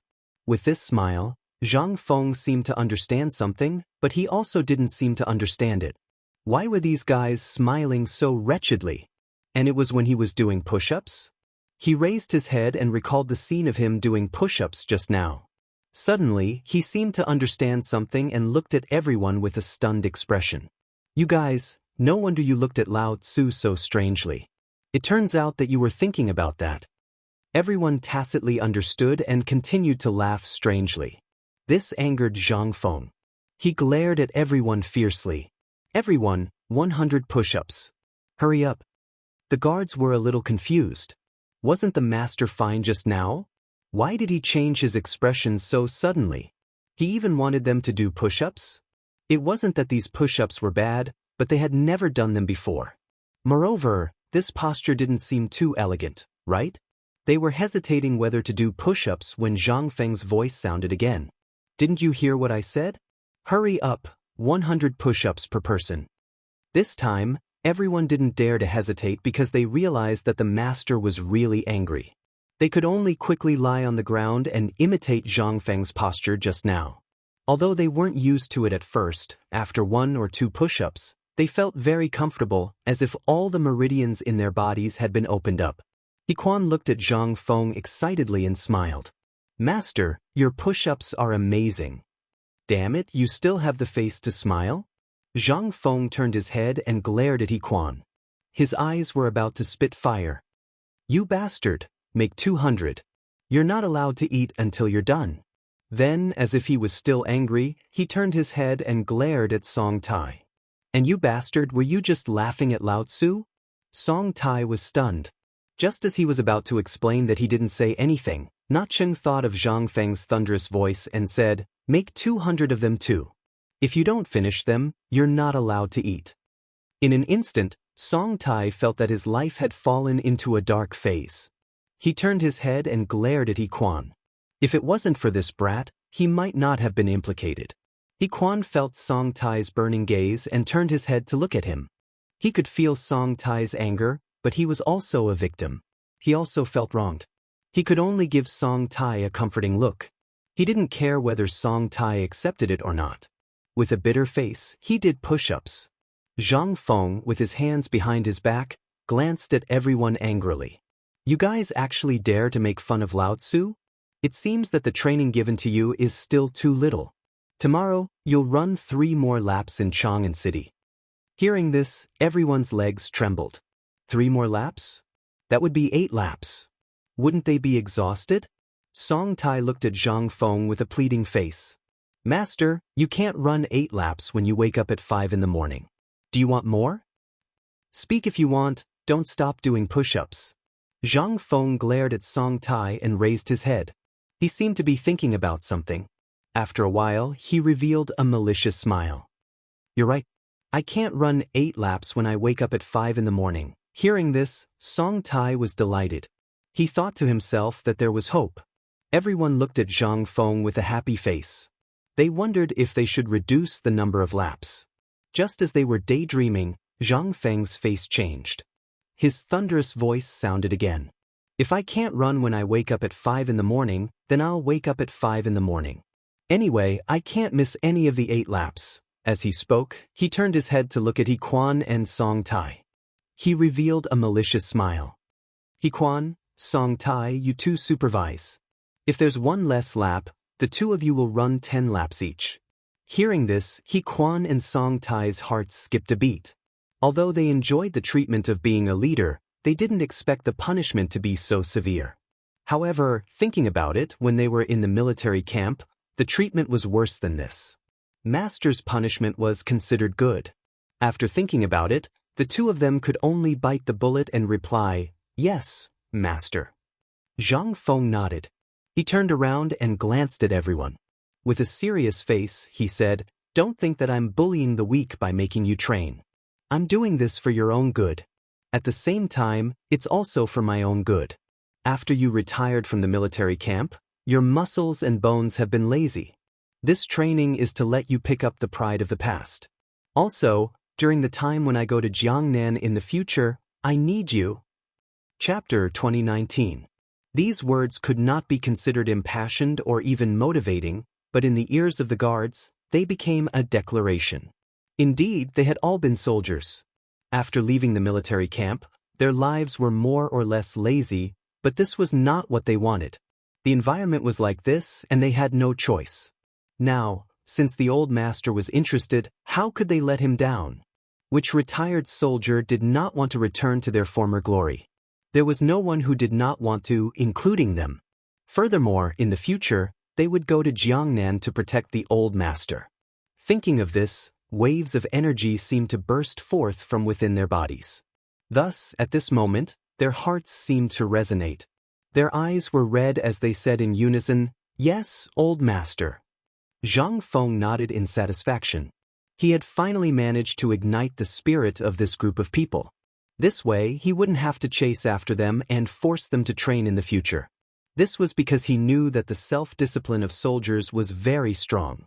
As long as there was a good start, the next step would be a continuous cycle that couldn't be stopped. After the rising passion, Zhang Feng waved his hand to indicate for everyone to leave. After running for so long, this group of people had long been hungry. As expected, when they received the old master's order to disperse, these people were like hungry tigers hunting for food, heading straight for the kitchen. If it was not for the meat prepared for these people earlier, the kitchen would probably be in chaos. Zhang Feng actually liked to see this kind of scene because the more lively the guards were, the less dangerous it would be to go to Jiangnan in the future. This was undoubtedly a good thing. As for how much these people could eat, was this not a small matter? Could the Zhang mansion be eaten by these people? The weather in Guangzhou was like a baby face, changing quickly. The sun had just set in the west, and in a short while, it was dark. There was not much activity at night, so Zhang Feng burrowed into his blankets and did not care about anything. In any case, those people were managed by He Quan and Song Tai, so there should not be any problems. Furthermore, if there was a problem, he would find those two people. The originally dry air soon became moist, and a large amount of fog rose up, covering this 1,000-year-old ancient capital with a mysterious veil. Of course, the Zhang residence was no exception. The entire residence seemed to be wrapped in fog. Except for the few bright lanterns, the entire residence seemed incomparably mysterious. The servant on night patrol paced back and forth in the manor with a lantern in his hand. His hands were raised, and from time to time, he would exhale a few breaths in an attempt to alleviate the bone-piercing cold. Squeaking sounds came from the ground. These were the leaves of the old locust tree that were blown down by the cold wind. Under the servant's feet, they were like bursts of music, crisp and melodious. Winter was originally a cold season, and the cold brought a lot of inconvenience to people. However, it also had a beautiful and lovely side, because it could temper people's willpower and make them more tenacious and indomitable. At this moment, the lights in the guards' room were already turned on, and the figures were getting ready to get out of bed. Most of them were still active. After all, the self-discipline of soldiers could not be underestimated. However, there were still a few guys who were unwilling to get up, as if they were sealed in a blanket. This made He Quan's head hurt. He was originally the leader of this troop, and could be considered to be in charge of these fellows. Now that it was time for training, these fellows actually did not want to get up. This was simply not giving him any face. What was even more infuriating was that Old Master had previously instructed these fellows to still laze in bed. This was simply a slap to Old Master's face. He really could not hold it in any longer. He pointed at those fellows who were lazing in bed and scolded them to their faces. "You bastards, what a waste of Old Master giving you such good training resources. You actually dare to laze in bed? Do you want to die? Do you believe that Lao Tzu will end you right now? Mother ***, hurry up and get up for Lao Tzu." The corner of Song Tai's mouth twitched when he heard this. He had never seen He Quan so angry before. Even when the two of them quarreled yesterday, it was not like this. It seemed that this fellow wanted to show off his might. No, he was still the second in command. He could not let this fellow gain the upper hand. As he thought about this, he glared at those fellows who were lazing in bed and started scolding, "You bastards, hurry up and get up for Lao Tzu, do you hear me?" As he spoke, he rolled up his sleeves and was ready to get started. This gave those fellows who were lazing in bed a huge fright. They originally wanted to laze in bed for a while and get up immediately. After all, they did not dare to disobey Old Master's orders. Moreover, they were also soldiers, and this was common knowledge. Who would have thought that these two leaders would turn hostile and still want to get started? They could only hurriedly beg for mercy. "Get up immediately, get up immediately. Leaders, please don't be angry." As they spoke, everyone hurriedly got up from their beds. They quickly put on their clothes and stood in a row. It was unknown whether they were preparing to scold them or to admit their mistakes. Seeing this, He Quan smiled slightly. He secretly felt a burst of joy. He secretly praised himself for his might, but his face was stern. He swept his gaze across everyone and said in a thunderous voice, "You fellows, it seems that you are used to lazing around. It's the first day of training and you are already lazing in bed. Is it because Old Master is not here that you are slacking off?" Chapter 2020. Everyone looked at He Quan with hidden bitterness. They wanted to say something but hesitated. They wanted to explain that it was still early, but on second thought, this explanation didn't seem to be of much use, so they simply didn't say anything. But in He Quan's eyes, it was different. He thought they were not satisfied, so he said sternly, "Don't King cover it up. Now that Old Master is not here, I will give the order on behalf of Old Master." Because Yurong, Wen Jindo, and the others were lazing in bed, everyone will be doubled. As the leader personally appointed by Old Master, he naturally had to take responsibility. This point, he knew from the first day he entered the military camp. When the superior was not around, the subordinates had to take full responsibility. Now Old Master was the superior, and he was the subordinate. Now that the subordinates made a mistake, naturally everyone would be punished. He was no exception. This was the consciousness of a soldier. Everyone present used to be soldiers, so they naturally knew this. They usually played around and even joked with Old Master, but at this moment, they all became serious. Because they knew that Old Master had created these powerful training methods for them. They could not let him down. Moreover, they also knew that in the future, they would go to Jiangnan to protect Old Master. Therefore, at this moment, they seemed to resonate with each other. Without exception, they became serious. No one complained about He Quan's punishment, because this was their collective honor. If one person made a mistake, everyone would be punished. Even Song Tai, who had always been prejudiced against He Quan, was shocked at this moment. He realized that he could not recognize this guy. Don't be fooled by his usual sloppiness. At the critical moment, he was like a different person. He had the demeanor of a general. He even felt that he was not as good as this guy. He Quan did not know that this enemy would praise him. He glanced at everyone seriously and shouted, "Everyone, let's go. Start running around Chang'an city."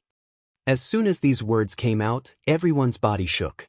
They felt as if their former glory had returned. At this moment, it was as if they were in the military camp. Their eyes bulged, and they shouted in unison, "Yes." As soon as they finished speaking, they all ran out of the door. Dong dong dong. The orderly footsteps echoed throughout the Zhang mansion, attracting the attention of the guards who were patrolling at night. They looked at the guards with admiration. In fact, they wanted to join in yesterday, but they knew their physical fitness, so they could only watch and sigh. The sound of footsteps gradually faded away. The guards had already left the mansion. At this time, the sky was just beginning to brighten, and the air was filled with a thick fog. It was impossible to see a person clearly from a mile away. However, the guards did not give up. They shouted and ran towards Chang and Main Street despite the dampness on their bodies. 121. His voice was loud and clear, spreading to the depths of Chang'an Avenue. It was unknown whether the sound was magical or not, but as soon as it spread, many people on the streets of Chang'an turned on their lights. After a while, wooden doors were pulled open, and many people came out of their houses. Some of them were carrying carts, and some were pushing carts. They were the people of Chang'an who were doing business. Among them were peddlers like Huzi and Juzi. As soon as they stepped out of the door, they all looked towards the direction of the roar as if they had agreed to do so. However, the fog was too thick and they couldn't see anything. They could only vaguely hear the roar, which confused them. They looked at each other and started to discuss spiritedly. "Where is this sound coming from? Why are you still shouting? Who the hell knows?" But looking at the direction, it seems to be coming from the Zhang mansion. "Don't worry so much. Isn't it good to have this sound?" Everyone woke up early. In another 15 minutes, the fog will disperse. Right now, going to grab a good spot to set up a stall is the most important thing. What's the use of discussing that sound? These words instantly reminded everyone. They nodded and hurriedly picked up the carts on the ground. Some women pulled their women, some children pulled their children, and they walked towards the stall they had their eyes on. The men moved the chairs, and the children helped set up the tents. Sometimes, the large men at the side would come over to help. Businessmen were like this. Today, I helped you, and tomorrow, you might help me. Especially the large men of Guangzhou. They emphasized simplicity. Only by helping each other could they develop in the long run. After a while, sheds were erected one after another. Right now, it was winter. The common people basically sold wontons, fermented glutinous rice, steamed buns, and other things with hot soup. These large men were not an exception. Once the sheds were set up, they started to boil the soup. As they did so, they shouted. Although there weren't many passers-by on the road, they were already used to this kind of method. They would make a name for themselves early on so that the returning customers would know that they had opened a stall. There was another point, and that was if there were people not far away, it was very likely that they were from the Zhang residents. As long as they heard their voices, these people might come over later. The fog slowly dissipated, and the chants not far away grew louder. This caused Hu Zi to become alert because he knew that business was about to come. He didn't have a shed, so he could only carry the carts and shout, "Fermented glutinous rice, fermented glutinous rice." Chapter 2021. Hu Wazi, how dare you steal business from Lao Tzu? It was a big man who spoke. He and Hu Zi were from the same village. According to seniority, Hu Zi had to call him uncle. They often went out to sell food together, but coincidentally, they both sold fermented glutinous rice. So they made an agreement that one of them would set up the stall, and the other would take the responsibility to sell fermented glutinous rice separately. Hu Zi was young, so he was undoubtedly the one who took the responsibility. But this guy actually sold fermented glutinous rice in front of his uncle? Wasn't this a bad business? How could he agree? Hu Zi seemed to know the taboo, so he smiled innocently and said, "Second uncle, I'm sorry. I'll go over there to sell." While speaking, he ran to the opposite side, but his eyes were still fixed on the source of the sound, because he heard that there seemed to be a lot of people who made the sound. If second uncle didn't have enough fermented glutinous rice later, he would go and sell it. As he was thinking, a group of people came into his sight. They were a group of big men with bulging muscles and fierce eyes. If it weren't for the fact that this was Chang'an city, he would have run away. This group of guys was too tall and intimidating. However, he was not worried at all, because he saw that these guys' clothes were printed with a big Zhang character. They were indeed people from Zhang Mansion. He was wild with joy and hurried to greet them with the cart. "Gentlemen, please give me a bowl of fermented glutinous rice." He didn't care at all why these guys were running here early in the morning. He was carrying steel plates on his back and sandbags on his feet. What he cared about most at the moment was to make these guys buy his fermented glutinous rice. The surrounding people who sold steamed buns, wontons, and fermented glutinous rice were a little unhappy when they saw the situation, especially second uncle, who secretly scolded Hu Zi for being unfilial and selling fermented glutinous rice. Although they despised Hu Zi a million times in their hearts, they also knew that this was their source of income, so they kept shouting at He Quan and the others. "Sir, fermented glutinous rice, the best fermented glutinous rice, steamed buns, one is worth two. Sir, come and have a look." No matter how loud the crowd's voices were, He Quan didn't seem to be too interested. He just glanced at them. However, the people behind him couldn't stand it anymore. Looking at the white steamed buns and scalding wontons, their saliva was about to drip out. However, without the boss's permission, they didn't dare to go up. They were enforcing military discipline now. If they weren't careful, they might be punished again. Song Tai actually had the same thoughts as everyone else. He also wanted to go up and get some fermented rice wine. After all, they hadn't eaten for a whole night. Besides, they had been running for so long. Everyone's stomachs were already shriveled. If it was a normal day, he would have already gone up and drank it. However, it was the training period now. Old Master had just appointed the training plan. As the second in command of the team, he naturally couldn't take the lead and commit a crime. Besides, he was very impressed with He Quan this morning. When Hu Zi saw that these guys were unmoved, he had an idea. He quickly opened the jar, and the aroma of fermented glutinous rice instantly spread out. The whole street could clearly smell it. When the guards smelled the aroma, they didn't feel good. They were already hungry. Now that Huzi deliberately opened the lid of the fermented glutinous rice wine, they immediately felt their legs go soft. However, without the boss's permission, even if they were hungry, they didn't dare to stop. Thus, everyone looked at He Quan with a pleading face. He Quan suddenly trembled. He seemed to feel the burning gazes behind him.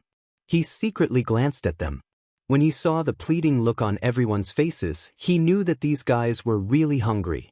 In fact, he was already hungry. However, as the leader of the team and also shouldered the heavy responsibility of Old Master, he felt that he couldn't be so reckless. At least, he had to respect the majority's wishes. Now that everyone was hungry, there was no harm in drinking a bowl. Thinking about it, he turned his head and glanced at the fermented glutinous rice wine in Huzi's hand. The white glutinous rice wine came into view. He could clearly smell the fermented rice wine. He instantly felt saliva secreting in his mouth. Swallowing his saliva, he suddenly raised his head. Stop!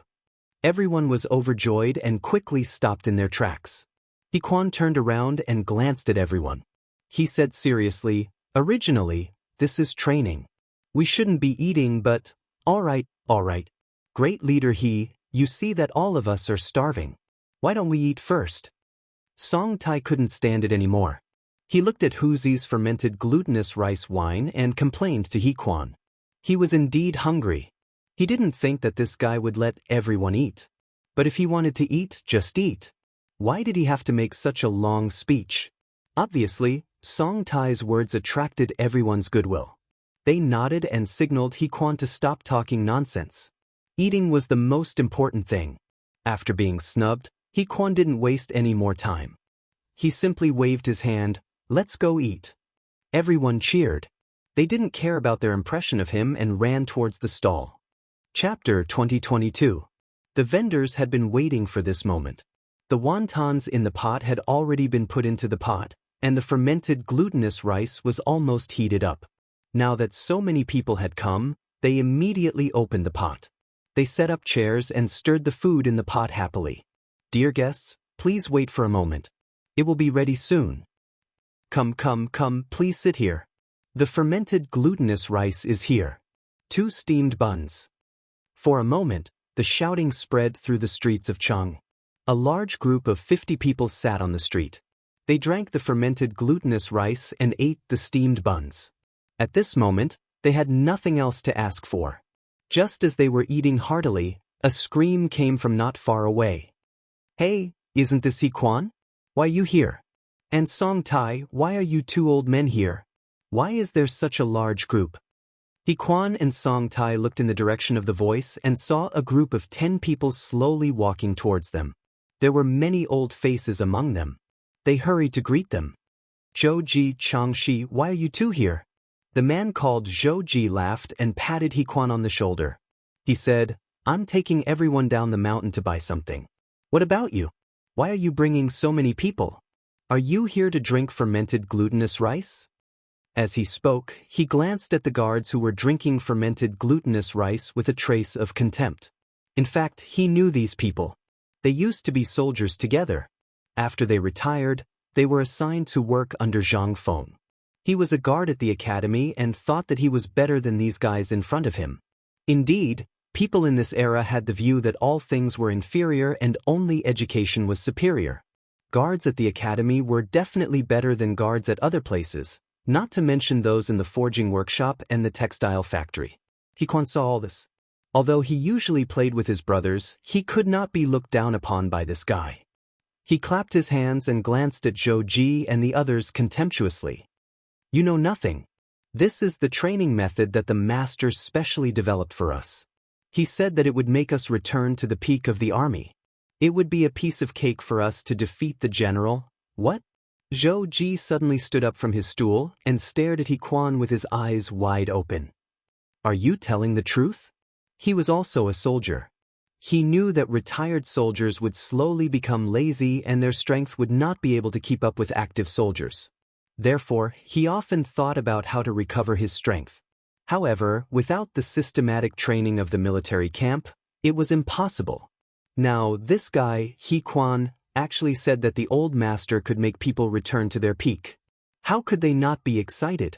He had no doubts at all, because he believed that his master could definitely do it. What a joke, his master could even ascend to the heavens. How could he not be able to do such a small thing? How could this be? Quan looked at Zhou Ji with a playful expression. He seemed to enjoy this feeling very much. He took off the steel plates on his body and waved the sandbag on his leg. With a proud expression, he said, "Open your dog eyes and look. This is Master's secret weapon." What? Zhou Ji stared at the thing in front of him with his eyes wide open. He used to be a soldier and had seen people train while wearing sandbags, but he had never seen anyone train while wearing steel plates. Could it really be the Master's secret weapon? He could not help but suck in a breath of cold air. If he could get this secret weapon or join Quan and the others, he might be able to return to his peak. Thinking about this, he changed his attitude and said with a pleading expression, "Quan, we are all good brothers. Tell us about your training methods." These words also reminded the people behind him. They were still immersed in the Master's training methods. Now that they heard Zhou Ji's words, they instantly understood. That's right, since the Master's training methods were so powerful, he should also give them a copy. They all looked at Quan and begged, "Quan, no, big brother ancestor can you tell us about the Master's training methods?" Quan had a proud smile on his face. He thought to himself, "Who told you to look down on Lao Tzu just now? Why are you kneeling and licking his boots now?" In fact, there was a moment when he wanted to tell them about the training methods. Firstly, he wanted to take down these people's arrogance. Secondly, he wanted them to have a taste of this bitter training method. But on second thought, this was the training method that the Master had made for the guards of the Zhang residence. Why should he tell them about it? Moreover, these people were not good people. When he was a soldier, they bullied him a lot. So, he could not tell them about it. Thinking about this, he glanced at the guards of the Zhang residence. Then he looked at Zhou Ji and said proudly, "It's not that I don't want to tell you, but this is the Master's method. We cannot reveal it. Moreover, the Master is going to Chang'an soon." What? The Master is going to Chang'an? The people behind Zhou Ji all exclaimed. This could be said to be the most important news they had heard. The Master was going to Chang'an? No wonder the Master wanted to train these people. This was probably to prepare for his trip to Chang'an. Chapter 2023. But why didn't their master tell them that he was going to Chang'an? Couldn't they protect their master? Their competitive hearts were born one by one.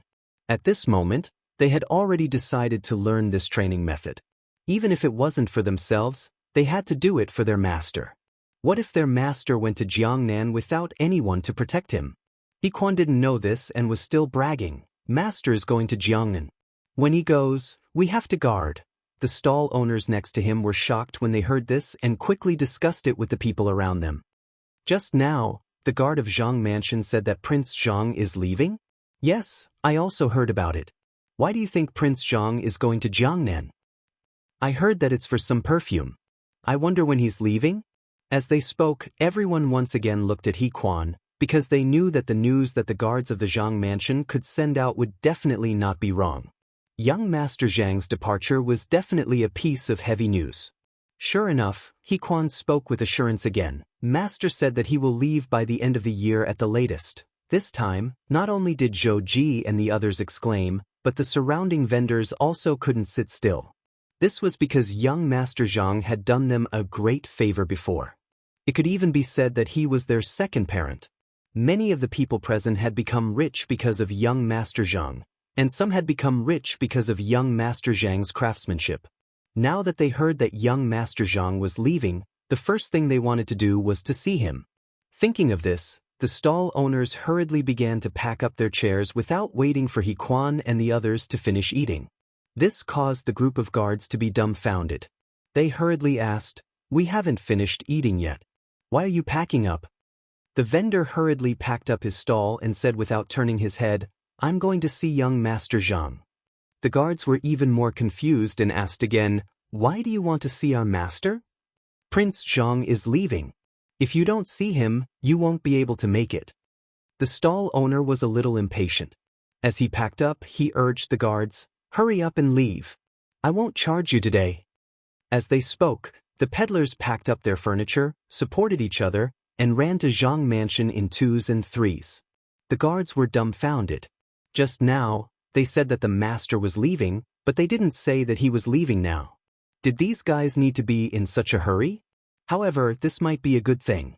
At least it showed the importance of the old master in the hearts of the people of Chang.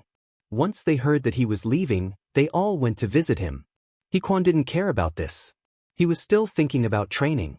He glanced at everyone and said, "Line up and continue training." After that, he looked at Zhou Ji and sneered, "Do you still want to follow us?" Initially, Zhou Ji wanted to follow Quan. However, after hearing what Quan said, he immediately changed his mind. If he followed this guy, he would lose face. It was better to look for master and join the training as soon as possible. Also, he had to inform some of the forging workshops and textile factories to come over. Thinking of this, he casually replied, "No, next time." With that, he turned around and left.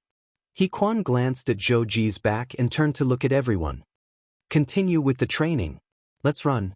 As soon as he finished speaking, everyone started to move forward again.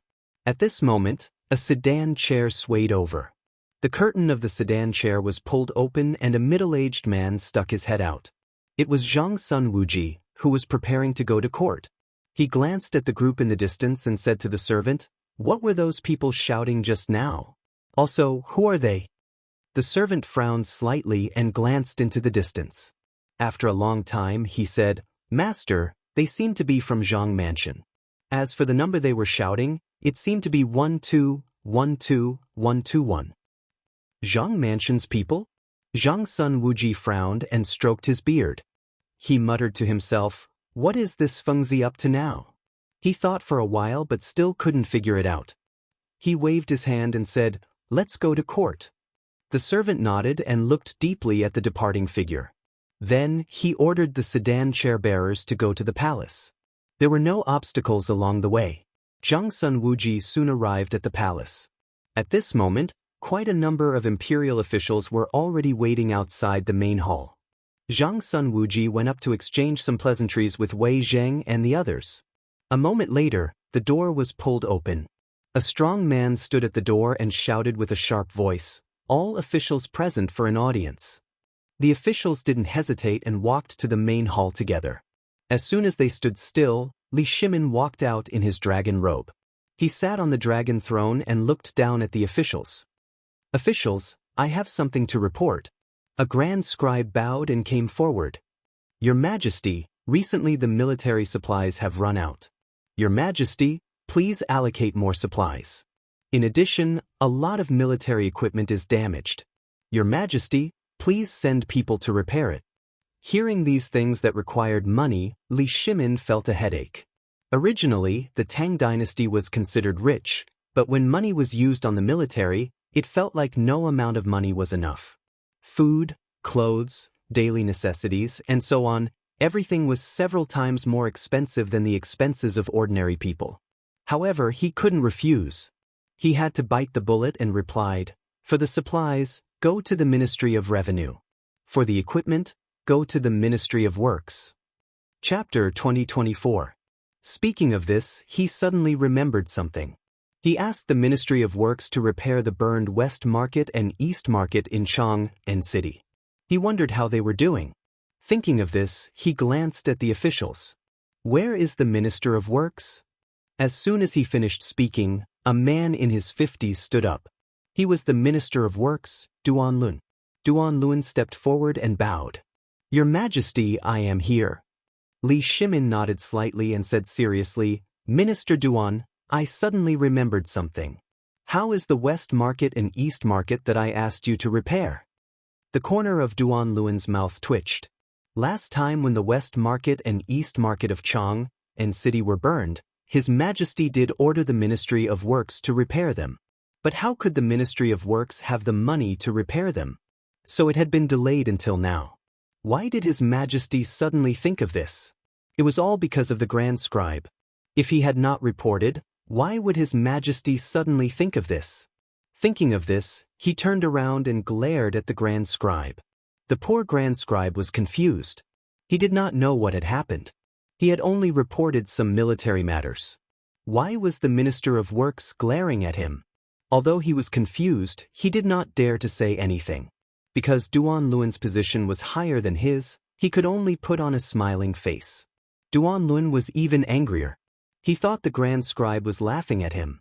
He was so angry that he could guarantee that if it were not for the court, he would have beaten this guy up. But at this moment, Li Shimin's dignified voice sounded again. Minister Duan, why are you not saying a word? Duan Luan was shocked.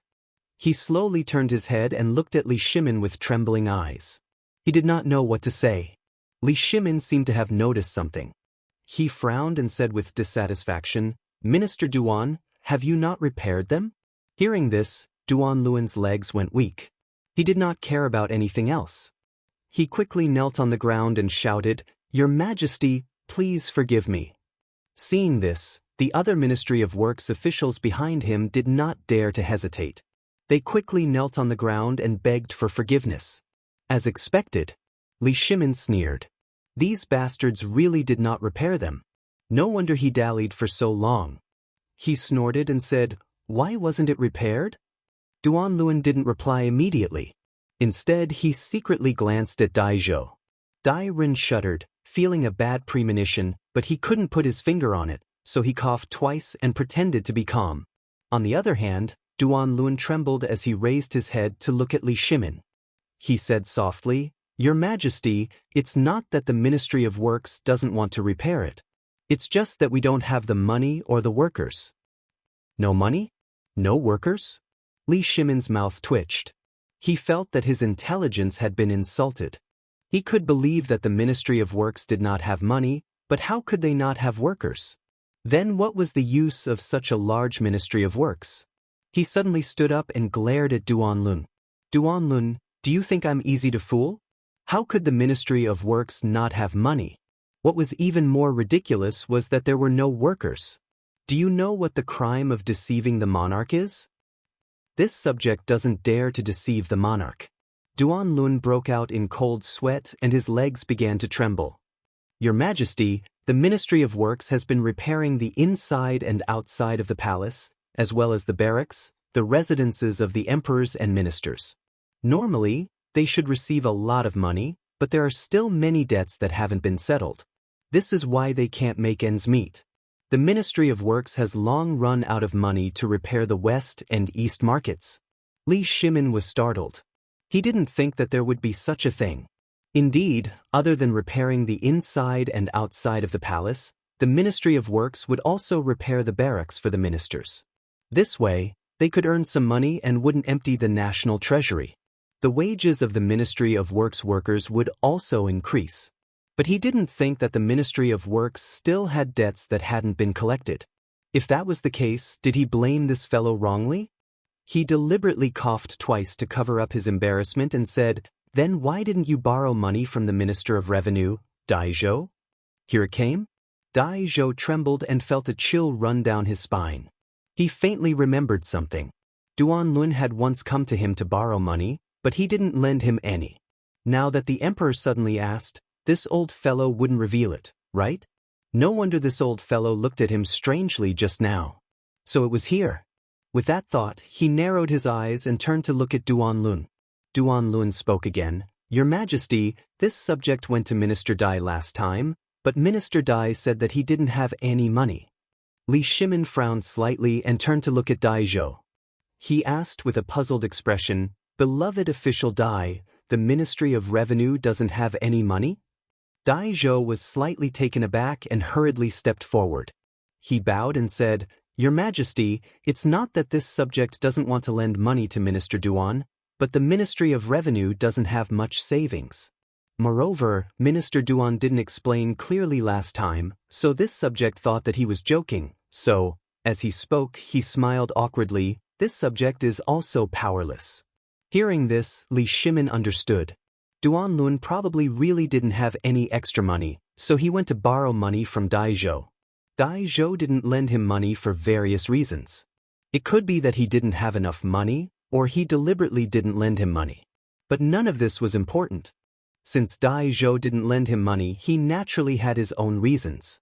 Chapter 2025. But the burned West Market and East Market still needed to be repaired. Thinking about this, Li Shimin looked at Duan Luan and Dai Zhou and said seriously, I don't care if you have money or not, but the West Market and East Market still need to be repaired. You two have to figure it out yourselves. After that, he glanced at the officials. Is there anything else you want to report? If not, you can leave now. The officials looked at each other and stepped forward as if they had reached some kind of agreement. Farewell, Your Majesty. Li Shimin nodded and left. The officials got up and prepared to leave the palace one after another, especially Dai Zhou. He wanted to slip away as soon as he got up because His Majesty just asked him and Duan Lun to repair the West Market and East Market together. This was a joke. He was the Minister of Revenue, not the Ministry of Works. He was not that stupid to ask him to participate in this for money. Thinking about this, he quickened his pace. But at this moment, he heard a voice behind him. Minister Dai. The voice made Dai Zhou's heart jump. He knew it was his enemy Duan Lun without looking. Even though he wanted to leave as soon as possible, he had to turn around and smile. Minister Duan, what's the matter? Duan Luan's mouth twitched. He cursed this old man in his heart. Just now, His Majesty said that he wanted to repair the West Market and East Market. Now he was asking what was the matter? But on second thought, he could understand this guy. Because the Ministry of Works often repaired things, he didn't have enough money or owed money. So he went to the Ministry of Revenue to borrow money. In the past, Dai Zhou welcomed him with a good face and would lend him some money. Now that he went frequently, he was lucky not to be scolded. But now it was His Majesty's order. He didn't believe that this guy wouldn't pay.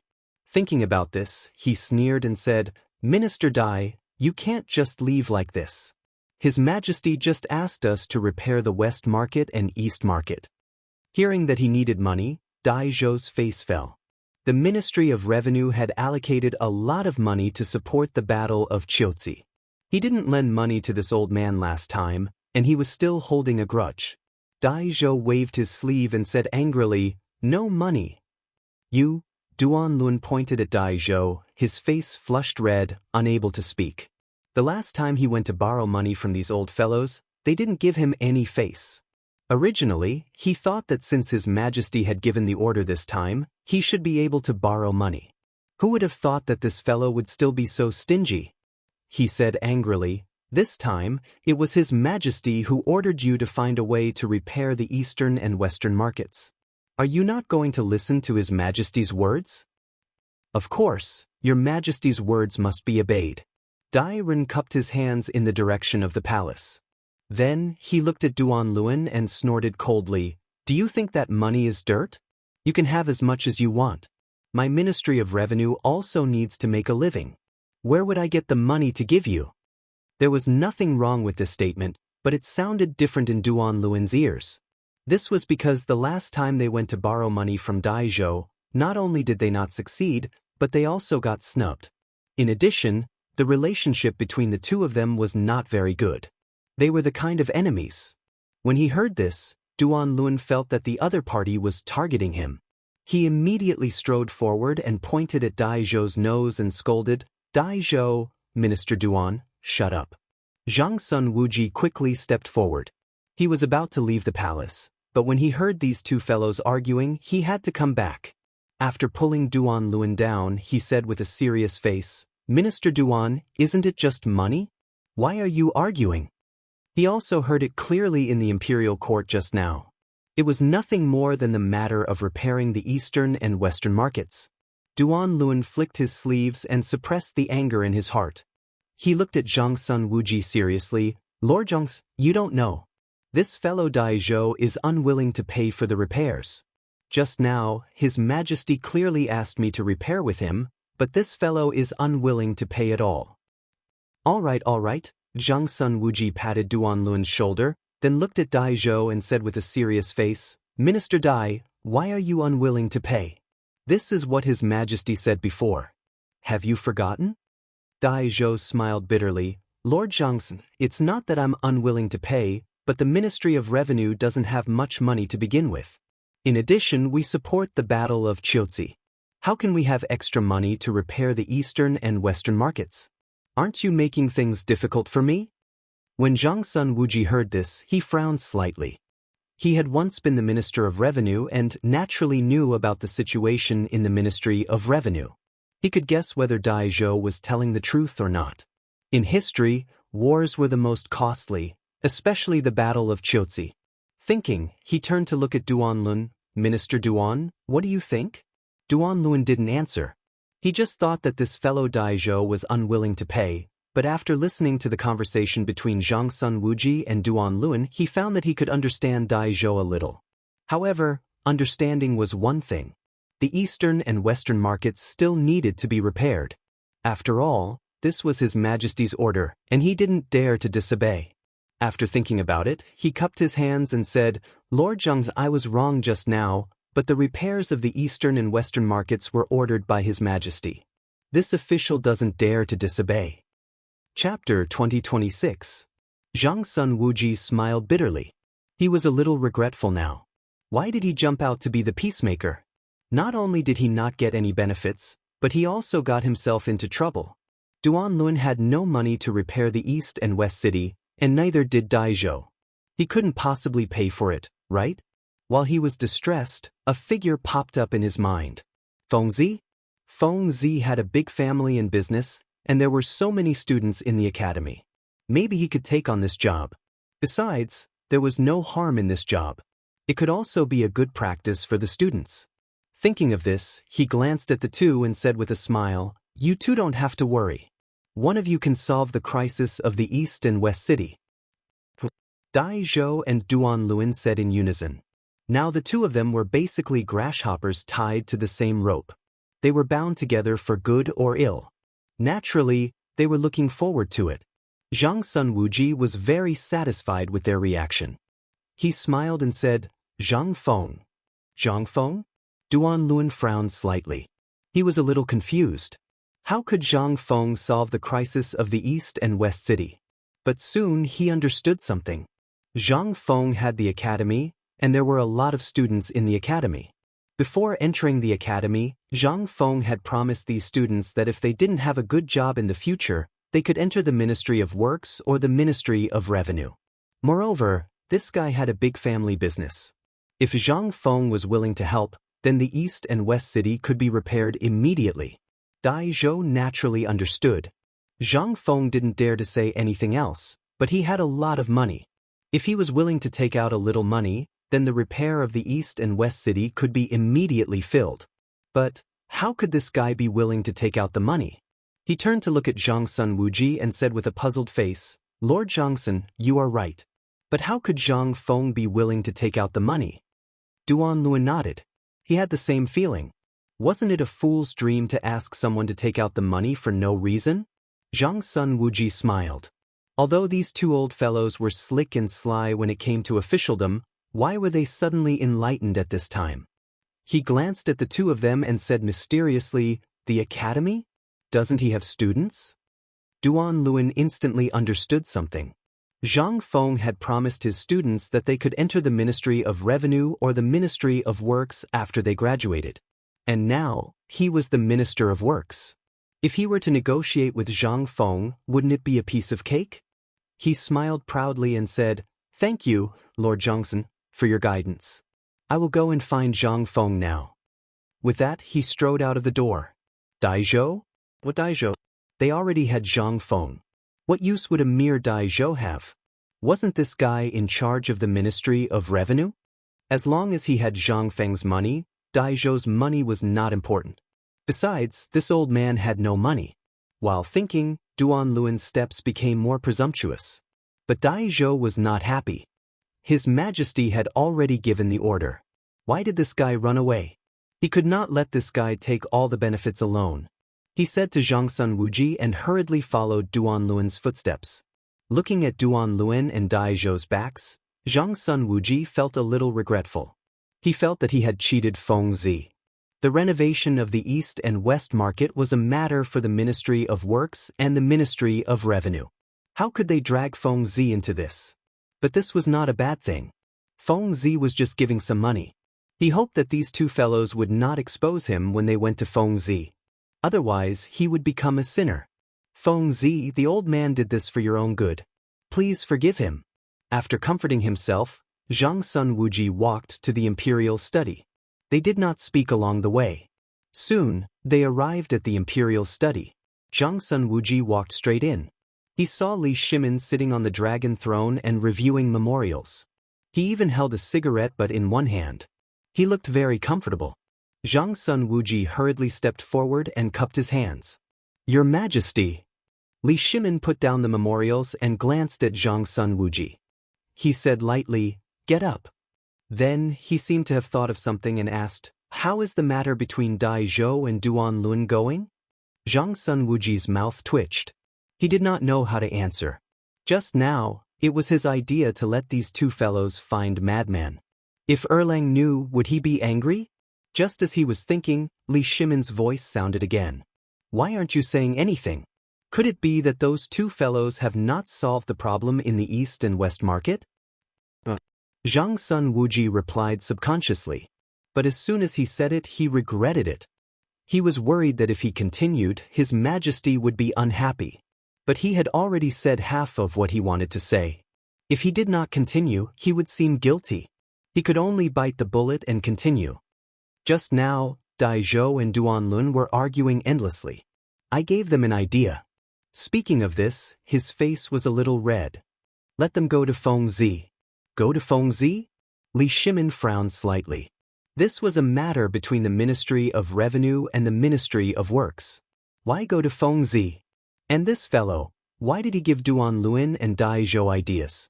He asked in confusion, why did you urge Dai Zhou and Duan Lun to go to Fengzi? Chapter 2027. Zhang Sun Wuji smiled awkwardly. Just now, Dai Zhou said that the Ministry of Revenue didn't have much money to support the Battle of Chiotzi, and Duan Lun urgently needed money to repair the East and West market, so I gave them this idea. Well, Li Shimin nodded slightly. He now understood that his brother-in-law wanted to cheat Fengzi. However, it didn't seem to be a bad thing. First, the officials of the imperial court would owe Fengzi a favor, and Fengzi's future as an official would be much easier. Second, there were many students in Fengzi's academy, and it was time for them to gain experience. As for the money to repair the East and West market, it was not worth mentioning to Fengzi at all. Instead, he could earn a favor. It was a good deal. It seemed that Zhang Sun Wuji cheated Fengzi, but in fact, Fengzi made a lot of money. In this case, there was nothing to blame. Thinking of this, he smiled and said, "You did the right thing. Don't blame yourself." Zhang Sun Wuji didn't recover for a while.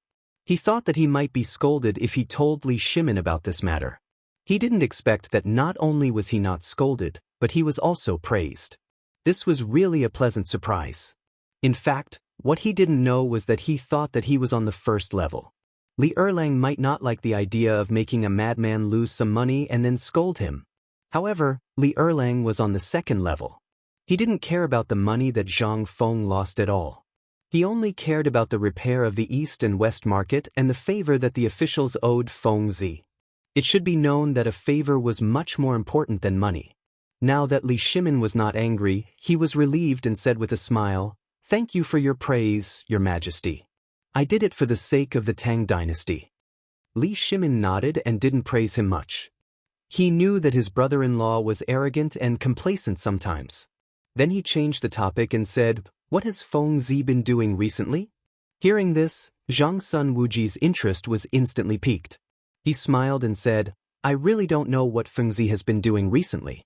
However, when I went to court this morning, I saw Fengzi's guards."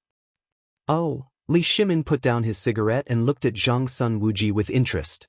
What are his guards doing? Zhang Sun Wuji stroked his beard as if he was thinking about something. After a while, he said, "I saw Fengzi's bodyguard running around Chang'an Avenue. He was wearing steel plates and had sandbags tied to his feet.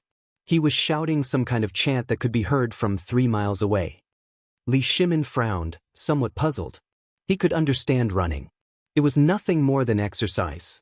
He could understand tying sandbags to his legs, but why did he have to tie steel plates to his body? She even had to chant? Why did this sound a bit like military training? However, it didn't seem like it. Soldiers didn't have the operation of tying steel plates. Fengzi was becoming more and more unfathomable. He looked at Zhang Sun Wuji in confusion.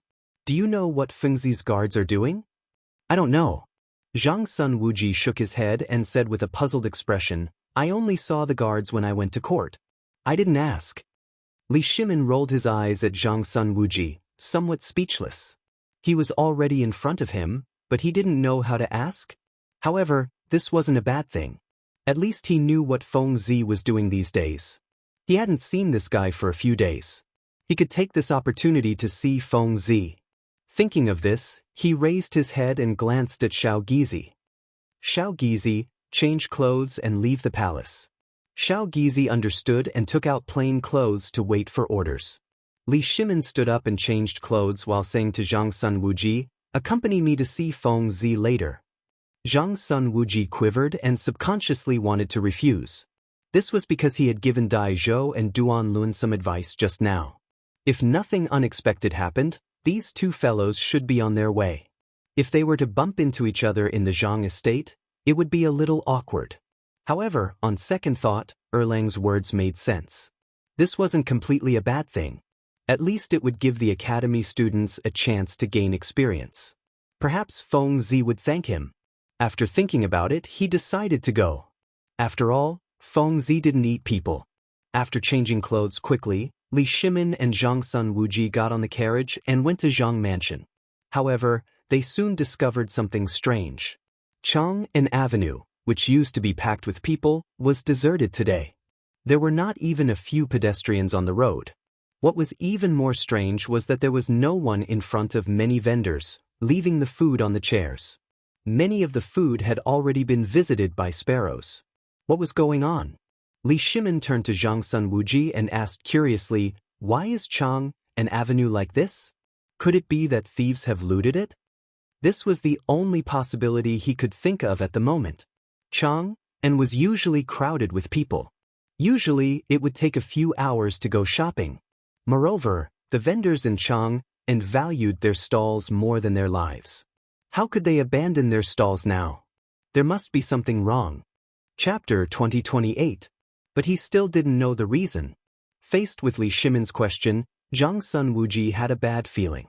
He looked around the street, and sure enough, it was deserted. Especially the glutinous rice wine stall. It was overturned. Glutinous rice wine? His eyes widened as if he remembered something.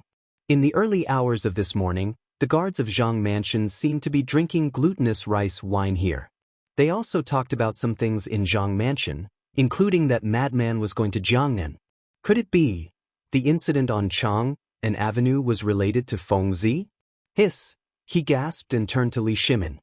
He said carefully, Your Majesty, it might be related to Fengzi. Fengzi? Li Shimin frowned and asked in confusion, How is it related to Fengzi? Zhang Sun Wuji narrowed his eyes. In the early hours of this morning, I vaguely heard the guards of Zhang Mansion say that Fengzi was going to leave. Hearing this, Li Shimin seemed to understand something. Fengzi was going to leave, and then the people of Chang'an were going to see Fengzi. Now this was the only explanation. Otherwise, how could the scene on Chang'an Avenue be explained? But soon he felt something was wrong. If the people all went to Fengzi's house, would Fengzi be in danger? He turned to the coachman and said quickly, Speed up, hurry up. The coachman didn't hesitate. He waved his whip and the horses neighed. They went straight to Zhang Mansion. But not long after, the coachman said, Master, there's a jam in front. Li Shimin frowned and reached out to lift the curtain of the sedan chair. He saw that the roadside was crowded with pedestrians. There were peddlers, merchants, scholars, and even some child beggars. Almost everyone that could be seen in Chang'an was here. In their hands, there were things like eggs, pancakes, and books. It looked like they were there to deliver gifts. If only the old man had such a big crowd when he left. Zhang Sun Wuji stroked his beard and sighed from the bottom of his heart. Indeed, Fengzi was about to go to Jiangnan, and so many people had come. This was enough to show Fengzi's position among the common people. However, Li Shimin wasn't in the mood to lament about this. He rolled his eyes at Zhang Sun Wuji and asked, How do we get to the Zhang residence now? This, Zhang Sun Wuji smiled awkwardly and glanced outside the window. He turned to look at Li Shimin and said faintly, "There are so many people on the road now. I'm afraid that the carriage won't be able to pass through. It seems that we can only walk." Li Shimin frowned slightly. To be honest, he was not willing to walk. After all, he was used to having a high bed and soft pillow for a long time. He was still repulsed by the sudden need to walk through the crowd. However, looking at the current situation, he was afraid that he had to walk. He sighed and could only say, "Then let's walk. Let's look for the back door of the Zhang residence and enter from there." Zhang Sun Wuji nodded. He called the coachman and helped Li Shimin get off the carriage. Unexpectedly, as soon as they got off the carriage, a man bumped into them. Zhang Sun Wuji immediately became angry and roared, "Don't you have eyes? Why don't you look where you are going?" When the man saw that they were wearing silk, he knew that they were not to be trifled with.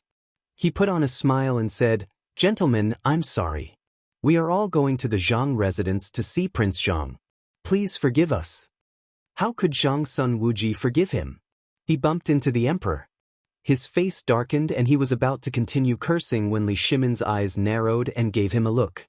He instantly understood and could only stand to the side.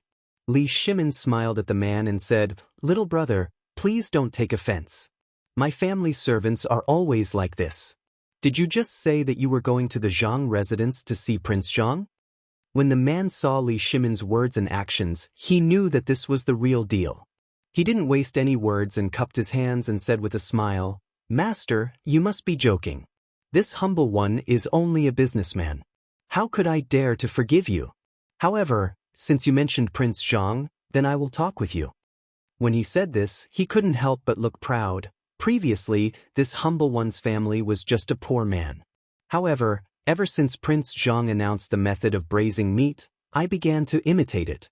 My life slowly improved and now I can be considered wealthy. I can sell my meat for 5 coins a day. However, when I heard that Prince Zhang was leaving, my heart felt like it was being cut by a knife. Thus, I brought 2 caddies of braised meat to see Prince Zhang. As he spoke, the man raised the braised meat in his hand and smiled. "I presume that you are also here to see Prince Zhang?" Yes. Li Shimin smiled awkwardly. It was true that they were here to see Feng Zi, but other people were either carrying eggs or braised meat. He didn't have anything. It felt like he was here to freeload. The man also felt that something was wrong. He glanced at Li Shimin and saw that he didn't have anything in his hands. He cast a look of disdain and left. "Master, what should we do now?" Zhang Sun Wuji came up and looked at Li Shimin helplessly. Li Shimin rolled his eyes at Zhang Sun Wuji and said, "Go to the back door." As he spoke, he walked towards another path. Zhang Sun Wuji hurriedly followed behind. However, they didn't expect that the other path was also packed with people. However, compared to the main entrance, this path was slightly better. There were fewer people. Chapter 2029. Li Shimin saw that there was no other way and rushed into the crowd without saying anything. Zhang Sun Wuji did not dare to delay and rushed forward to make a path for his brother-in-law. After a while, the two finally arrived at the door. The noise and curses were endless. Li Shimin could only turn a deaf ear and talk to the guard. "Where's your master?" "What did you say?" "I can't hear you." "Where's your master?" "Oh, he's at home." "Let me in." Fortunately, the guard recognized Li Shimin. Otherwise, who knew how much effort it would take? After entering the residence, the guard led Li Shimin to the main hall. As soon as he entered the main hall, he saw Zhang Feng sitting on a chair with a cigarette in his hand. He was smoking and looking very comfortable. Li Shimin quickly went forward and pulled Zhang Feng up. He shouted anxiously, "Fengzi, your door is in such a mess and you're still smoking here? Laoli, why are you here?" Zhang Feng looked at Li Shimin curiously. However, he soon realized that he was focusing on the wrong thing. He shook his sleeves and sat back on the chair. He said helplessly, "What can I do? I didn't want to leak the news, but I can't control people's mouths." Speaking of this, he snorted and said discontentedly, "The guards at home didn't keep their mouths shut. It's also my fault. I didn't explain it clearly to those guys. That's why people are blocking the door now." "You feel wronged?" Li Shimin raised his eyebrows and found it funny. So many people came to see you. This is such a great honor. You're still throwing a tantrum? Yes, you don't know how lucky you are. Zhang Sun Wuji snorted and looked at Zhang Feng with dissatisfaction. On what basis? Why did this kid have so many people sending him to Jiangnan? Why didn't anyone send him when he went to other places to take up his post? It's fine if they sent him, but why did this kid hide in the main hall and refuse to see anyone? He was a classic example of someone who didn't know how to appreciate good intentions. Looking at their cold gazes, Zhang Feng couldn't stand it anymore. He quickly got up and helped them sit down before saying, "You don't have to be jealous of me." "Who the hell is jealous of you?" Zhang Sun Wuji almost jumped up. Fortunately, Li Shimin quickly held him down. Otherwise, this guy would have definitely started a fight with Zhang Feng. I'm not jealous, okay? Zhang Feng rolled his eyes at Zhang Sun Wuji. Then he glanced at the door and said faintly, "Of course, I know that the commoners are here to see me. I also want to go out and meet everyone. It's just that there are too many commoners here. I heard that the door is blocked. If I go out now, wouldn't I be torn apart alive?" As he spoke, he sat down on the chair and took a deep puff of his cigarette before continuing, "I'd better stay at home and wait for the commoners to leave before going out." Nonsense. Li Shimin frowned and looked at Zhang Feng with dissatisfaction. The commoners came to see you because they have high hopes for you. Why are you hiding at home? Besides, there are so many commoners outside now. What if something happens? You should go out and meet the commoners, then dismiss them. Zhang Feng smiled awkwardly and didn't reply. In fact, he also wanted to dismiss the commoners, but he was worried that if he went out, the commoners' emotions would rise again. This way, the situation would be even more difficult to deal with. If someone died, it would be difficult to clean up. However, if he didn't go out, the commoners would continue to gather at the door. After thinking about it, he decided to go out. After making up his mind, he looked at Li Shimin. "You're right. I can only solve this if I go out." As he spoke, he stood up and walked to the front yard. The servant at the door was holding the door. When he saw the master, he quickly said, "Master, the commoners want to come in. What do we do now?" Du Ziding was also very anxious. "Master, the area is completely blocked. Why don't you?" Zhang Feng waved his hand to tell Du Ziding to stop. He then looked at the servant. "Open the door. I'll go out and take a look." "Master, it might be dangerous to go out now. There are so many commoners." Du Ziding looked worriedly at Zhang Feng.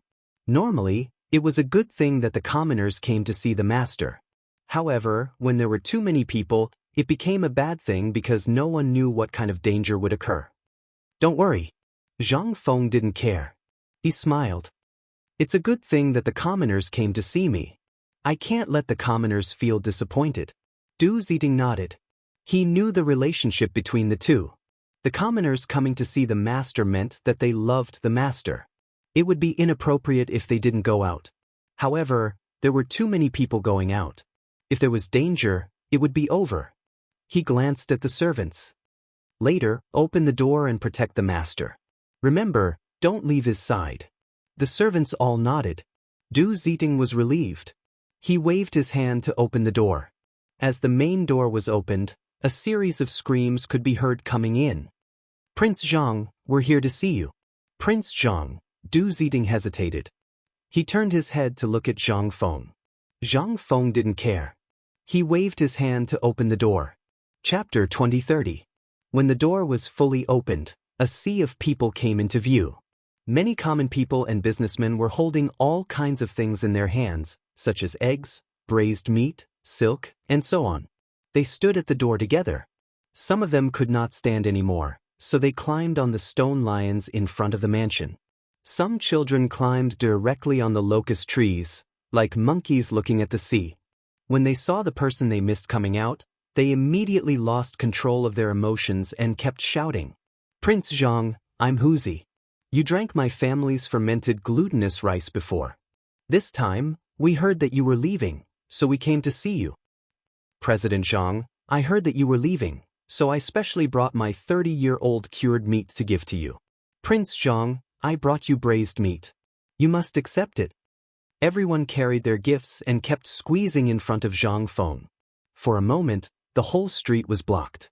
The people in front seemed to have been stepped on, and there were bursts of crying and shouting. Seeing this, Zhang Feng only felt a chill on his back. He did not expect the people of Chang'an to be so crazy. He quickly waved his hand and shouted, "Everyone, stop." His words seemed to have magic power. As soon as they were heard, the crowd stopped restless, but there were still some people whispering, but it did not matter. Zhang Feng glanced at the crowd and said solemnly, "I know you value me. This time I'm going to Jiangnan to develop, but you don't have to worry, because I'm going to bring the prosperity of Chang'an to Jiangnan. Good, good." Just as they were talking, a Buddhist chant came from the crowd.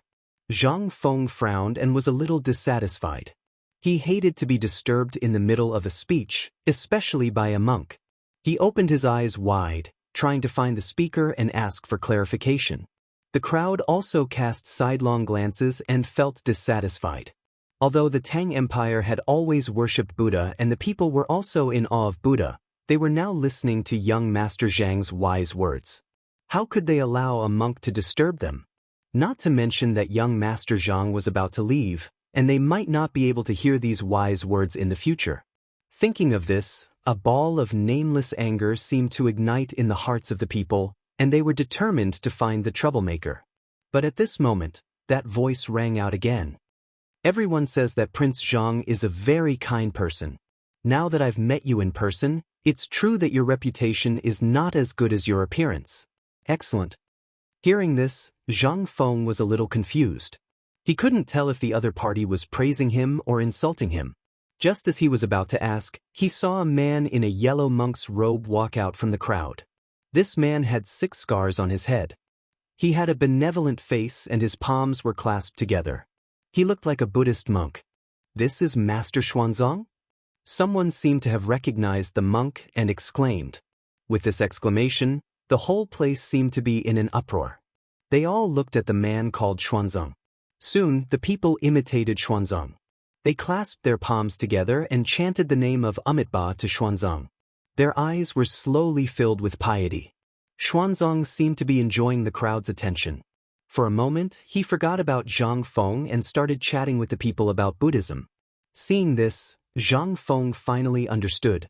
This guy was Tang Sanzang. But it would be more appropriate to call him Xuanzang. But why did this guy come to the entrance of Zhang Mansion? Also, what this guy said just now was a little confusing. What did he mean? Just as he was thinking, Du Ziding quietly came up. "Master, this Xuanzang is the monk chosen by His Majesty at the Water and Land Conference a few days ago. I heard that he's going to India to collect the Buddhist scriptures." Water and Land Conference? Zhang Feng was slightly taken aback and instantly understood something. Previously, due to the Chang'an city incident, Li Shimin had no choice but to issue an edict and call for a water and land conference. This water and land conference was no doubt a springboard for Xuanzang. From then on, Buddhism in the Tang dynasty became more prosperous. The price was to go to India to collect the Mahayana Buddhist scriptures and use them to release more souls. Since it was a fact that Xuanzang was going to India, he couldn't let such a good resource go to waste. Now that India and the Tang dynasty were in a stalemate, if 1 or 2 spies were sent over, they might be able to obtain some top-secret information. And this spy must be Xuanzang. First of all, this guy was a monk. It would not be easy to arouse suspicion. Moreover, he had a very strong purpose this time, which was to obtain the Mahayana Buddhist scriptures. This purpose alone would allow him to avoid many interrogations in India. If this guy defected and became a professional spy of the Tang dynasty in India, then the odds of winning against India would be much higher. He would also be able to foresee the future. Thinking about this, he looked at Xuanzang and smiled maliciously. "Master Xuanzang, I've heard a lot about you." Xuanzang was chatting with his followers. When he heard someone calling him, he slowly turned around and faced Zhang Feng. He put his palms together and said indifferently, "Prince Zhang, I've heard a lot about you." Zhang Feng laughed in his heart. "Pretend? Go ahead and pretend for Lao Tzu. This Buddhist is so damn good at pretending." However, his face was still calm. He said lightly, "Master Xuanzang, since you've come to my humble abode today, Why don't you come in and let me be the host? Chapter 2031. Xuanzang smiled and nodded. Amitba. Young Master Zhang is a kind and benevolent man. You are a blessing to the people of Chang. It is my honor to be invited. How can I refuse? Xuanzang lifted his trousers and walked towards Zhang Mansion. Zhang Feng was overjoyed. He extended his hand and gestured for Xuanzang to enter. Xuanzang nodded and prepared to enter. However, the people behind him were a little unwilling. They came here to see Prince Zhang. Now that Xuanzang was here, Prince Zhang didn't say anything. How could they agree? So the crowd was in a mess again and started shouting. Prince Zhang, don't go. You haven't finished your words, Prince Zhang. The crowd was in high spirits and kept waving their hands. They were like the audience of a modern concert. However, Zhang Feng was not a singer. He turned his head and looked around at the crowd. He waved his hand and motioned for them to stop.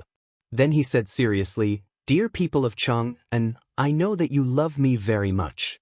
This time, I am going to Jiangnan to seek benefits for the Tang Empire. So don't worry and go home. After he finished speaking, the crowd was quiet for a moment. But soon they became restless again. Prince Zhang, accept my braised meat. Prince Zhang, I'm giving you fermented glutinous rice. I'm giving you eggs. The crowd raised the gifts in their hands and rushed to the front, as if they were afraid of being left behind. Everyone be quiet. Zhang Feng saw that the crowd was a little chaotic and quickly stopped them. Then he glanced at the crowd and said, I'll accept the gifts. Don't push so that people don't die. In fact, these gifts were dispensable to him. The key was that if the people gathered at the door for a long time, people would die. If he accepted the gifts, the people might leave. This way, the danger would be greatly reduced. This method was indeed effective. The commoners stopped their chaos and stood in their original positions in an orderly manner. Zhang Feng nodded in satisfaction. Then he looked at Du Ziding and said, Take me to collect the gifts. We have to record everyone's name, gift, and residence. Du Ziding nodded slightly. He knew that Old Master wanted to record the information of every citizen who gave gifts so that it would be convenient for him to help or return the gifts in the future. Old Master was like this. If someone treated him well, he would treat them well. After giving his orders, Zhang Feng led Xuanzang into the mansion. As soon as he stepped into the residence, Xuanzang couldn't keep his cool. White cotton was spread all over the front yard and there were many servants plucking the cotton. Although he had seen cotton-padded clothes before, he had never seen how cotton-padded clothes were made with his own eyes. He couldn't help but be curious. He walked forward and looked at Zhang Feng. He asked curiously, Prince Zhang, is this how cotton-padded clothes are made? Zhang Feng was overjoyed. No matter how knowledgeable you are in the future, you are still dumbfounded. However, he didn't pretend to be proud. Instead, he smiled and said, Yes, these are the cotton-padded clothes that are popular in Chang. What do you think, Master Xuanzang? Xuanzang nodded slightly and smiled. Almsgiver Zhang is kind and generous. I believe that Buddha will bless you for the good of the people. He had heard of Zhang Feng's reputation before and thought that he was a kind and talented person. Today, not only did his understanding of Zhang Feng completely change, he also believed that Zhang Feng was a person who loved and protected the people. Now, he only had respect for him. Of course, Zhang Feng didn't know this. He smiled and said, Master Xuanzang, you must be joking. Please come to the hall. With that, Zhang Feng led Xuanzang to the main hall. Xuanzang reluctantly looked at the cotton and followed Zhang Feng to the hall. As soon as he entered the hall, Xuanzang was stunned because he saw someone. It was Li Shimin. His mind was in a mess. Why is His Majesty here? Prince Zhang may have some reputation, but it shouldn't be enough for His Majesty to come here, right? Just as he was wondering, he realized something. His Majesty was wearing plain clothes? And Lord Zhang's son was also wearing plain clothes? Could it be that His Majesty was out in plain clothes? Was there something going on between Prince Zhang and His Majesty? Or did His Majesty come to see Prince Zhang in plain clothes? Or did Prince Zhang not know His Majesty's identity? He didn't dare to think about it and just made random guesses. However, the awkward side appeared. How could he greet His Majesty? If he directly addressed His Majesty, it would be a sin if he ruined His Majesty's plans. But if he didn't address His Majesty as His Majesty, it would be disrespectful. Just as he was confused, Li Shimin walked up and gave Xuanzang a look. He smiled and said, "You must be the famous Master Xuanzang in Chang'an?" When Xuanzang first came in, he was also shocked. Fortunately, this guy was stunned. Otherwise, he wouldn't know what to say. Xuanzang wasn't stupid. When he saw Li Shimin's look and words, he understood what was going on. He nodded and put his palms together. "I am Xuanzang. May I know who you are?" Chapter 2032. This was a classic case of asking the obvious. Both of them knew what was going on. Poor Zhang Feng didn't know anything and thought that this was the first time the two of them had met. He quickly stepped forward to introduce them. "Xuanzang, this is Master Li. He's a businessman. The one surnamed Sun is also a businessman." As he spoke, Zhang Feng waved for everyone to take a seat. Xuanzang sat down. He was now certain that Zhang Feng didn't know His Majesty's identity. He didn't even know Lord Jiangxuan's identity. But why did His Majesty come to Zhang Feng? And why did he hide his identity? Just as he was wondering, Zhang Feng spoke again. "Master Xuanzang, I heard that you hosted the Water and Land Conference last time?" Xuanzang paused and didn't immediately reply. He glanced at Li Shimin. Because the conference was hosted by him, he didn't dare to speak without his permission. Li Shimin also sensed Xuanzang's dilemma and gave him a reassuring look. Xuanzang relaxed and put his palms together. "Almsgiver Zhang, I did host the Water and Land Conference last time. What advice does Prince Zhang have for me?" "I can't say that I've taught you anything." Zhang Feng smiled and turned to Li Shimin. His face fell. "Lao Li, come with me and see if the tea is ready." "Tea?" Li Shimin paused. He had been sitting here for a long time and the tea hadn't been served. Why did Xuanzang want to see if the tea was ready? Besides, the tea was made by the maids. Why did he want him to see it? In an instant, he seemed to understand something. This kid must have something to say to him and wanted to go out on purpose. That should be it. Otherwise, why would he find such a clumsy excuse? Thinking of this, he still followed Zhang Feng out of the door. Xuanzang, on the other hand, was stunned. It was because Zhang Feng addressed Li Shimin as such. "Lao Li?" Without years of friendship, no one would call him that. But His Majesty didn't seem to care at all. Even Lord Jiangxuan, who was usually the most protective of His Majesty, did not say a word? Strange, this was too strange. He felt like his head was in a mess. He wanted to ask Jiangxuan Wuji who was in meditation, but he was afraid that he would say something wrong. He could only pray in his heart, "Amitabha, Buddha bless me." On the other hand, Zhang Feng led Li Shimin to a side room. Seeing that there was no one around, he carefully closed the door. "Fengzi, what are you doing? Why are you acting like a thief?" Li Shimin looked at Zhang Feng in confusion. "Don't be noisy." Zhang Feng turned to look at Li Shimin. Seeing that no one was around, he asked, "Lao Li, do you know who Xuanzang is?" Li Shimin was amused. What status could Xuanzang have? Isn't he just a monk? He's not just a monk. Zhang Feng stared at Li Shimin solemnly. Last time, he hosted the Water and Land Conference and was greatly appreciated by His Majesty. I heard that he's going to India to get the scriptures soon. Li Shimin was slightly stunned. Zhang Feng was well informed. Indeed, during the last Water and Land Conference, Xuanzang talked about Hinayana Buddhism and said that it could release the souls of the dead. This instantly attracted the attention of the people below the stage. The Tang dynasty worshipped Buddhism. With Xuanzang's lecture, the people quickly became restless. They all asked Xuanzang if he could release the living from their suffering. Xuanzang said that he needed the Mahayana Buddhism, and this Mahayana Buddhism was far away in India. The people naturally desired the Mahayana Buddhism, and they all petitioned Li Shimin. In response to the people's voices, Li Shimin ordered Xuanzang to go to India to get the Mahayana Buddhism. Originally, the Tang dynasty and India were in a stalemate. Whether or not they could get the scriptures was still uncertain. However, this method did indeed stabilize the people's hearts. Xuanzang was also willing to go to India. Both sides were happy. However, what Li Shimin couldn't figure out was that Feng Zi called him over just to talk about Xuanzang. What was there to talk about? He replied impatiently, yes, he hosted the Water and Land Conference. He'll probably go to India in half a month. What does this have to do with you? Of course it has nothing to do with me. Zhang Feng rolled his eyes at Li Shimin. Then, he glanced in the direction of India and said with a serious face, although it has nothing to do with me, it has something to do with the Tang dynasty. Think about it, what's the relationship between the Tang dynasty and India now? The Xuanzang is in India? Hearing this, Li Shimin suddenly understood. He didn't become the emperor only because of his strength. He also had wisdom that others couldn't match. Zhang Feng had only said half of it, but he had already understood the gist of it. Xuanzang was going to India. Now, the Tang dynasty and India were in a stalemate. To put it bluntly, they weren't on good terms. What if Xuanzang went to India to ask for information? This was undoubtedly the best help for the Tang dynasty. However, Xuanzang was a monk. How could he do such a thing?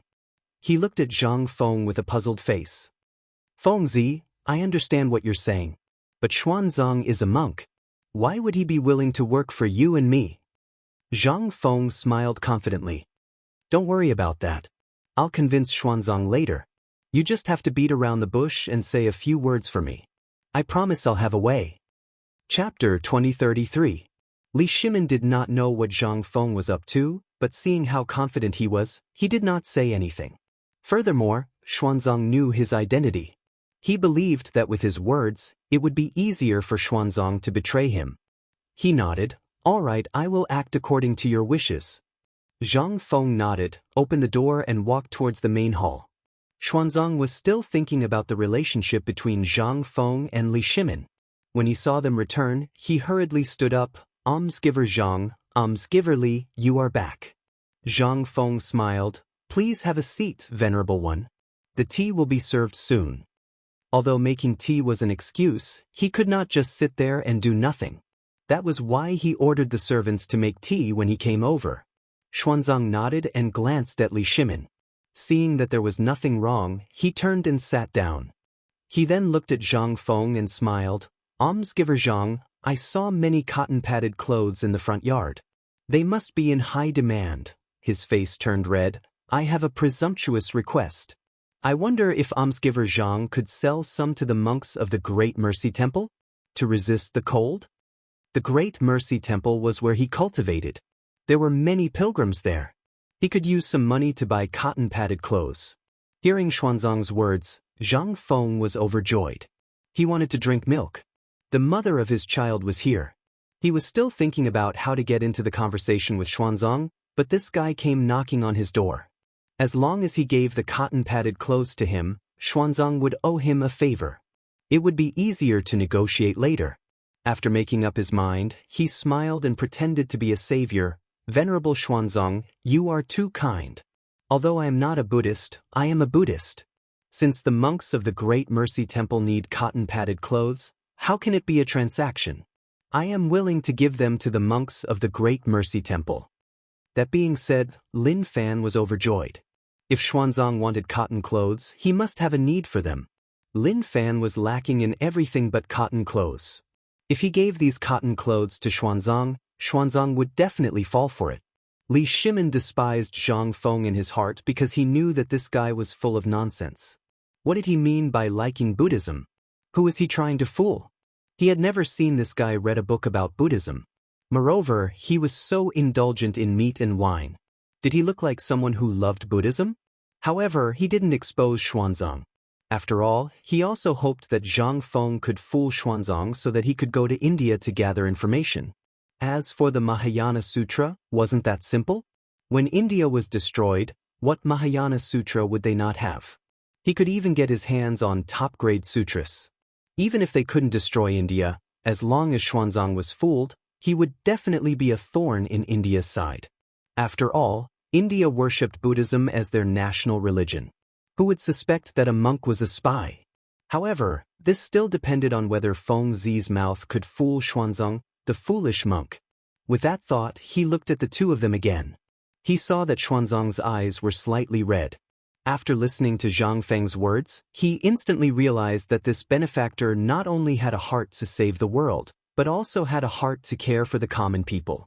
This was simply a blessing for Chang'an and the people of the world.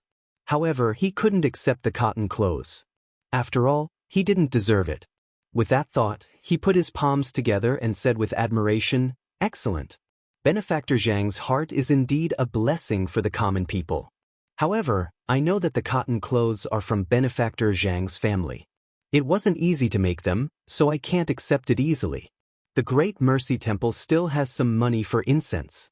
I will personally send it over." Zhang Feng's heart skipped a beat. This wasn't good. If this silly monk didn't accept the cotton clothes, it wouldn't be easy to continue the conversation. After all, if Xuanzang accepted the cotton clothes for free, it would mean that he owed him a favor. If he had any requests later, it would be easier to ask. This guy seemed to be a little unreasonable. He smiled and didn't give up on the previous topic. He continued to insist, "Master Xuanzang, all the monks in the world are one family. You have been exorcising evil spirits and restraining demons for the Tang dynasty for many years. This cotton clothes is just a small token of my appreciation. Please accept it." As he spoke, he winked at Li Shimin, indicating that he should speak. Li Shimin instantly understood and said with a smile, "Lin Fan is right. Please don't refuse." Xuanzang didn't want to accept it at first. After all, he was deeply influenced by Buddhism. However, when he heard Li Shimin's words, he felt that it would be disobeying the imperial order if he didn't accept it. Moreover, he was about to leave for India. He could only nod and say, "Then I thank Benefactor Li and Benefactor Zhang for your kindness." Zhang Feng's mouth twitched. He felt a little helpless. It was obviously his cotton clothes. Why did it feel like Lao Li was the one who gave it away? However, this wasn't important. He had to hurry up and fool Xuanzang.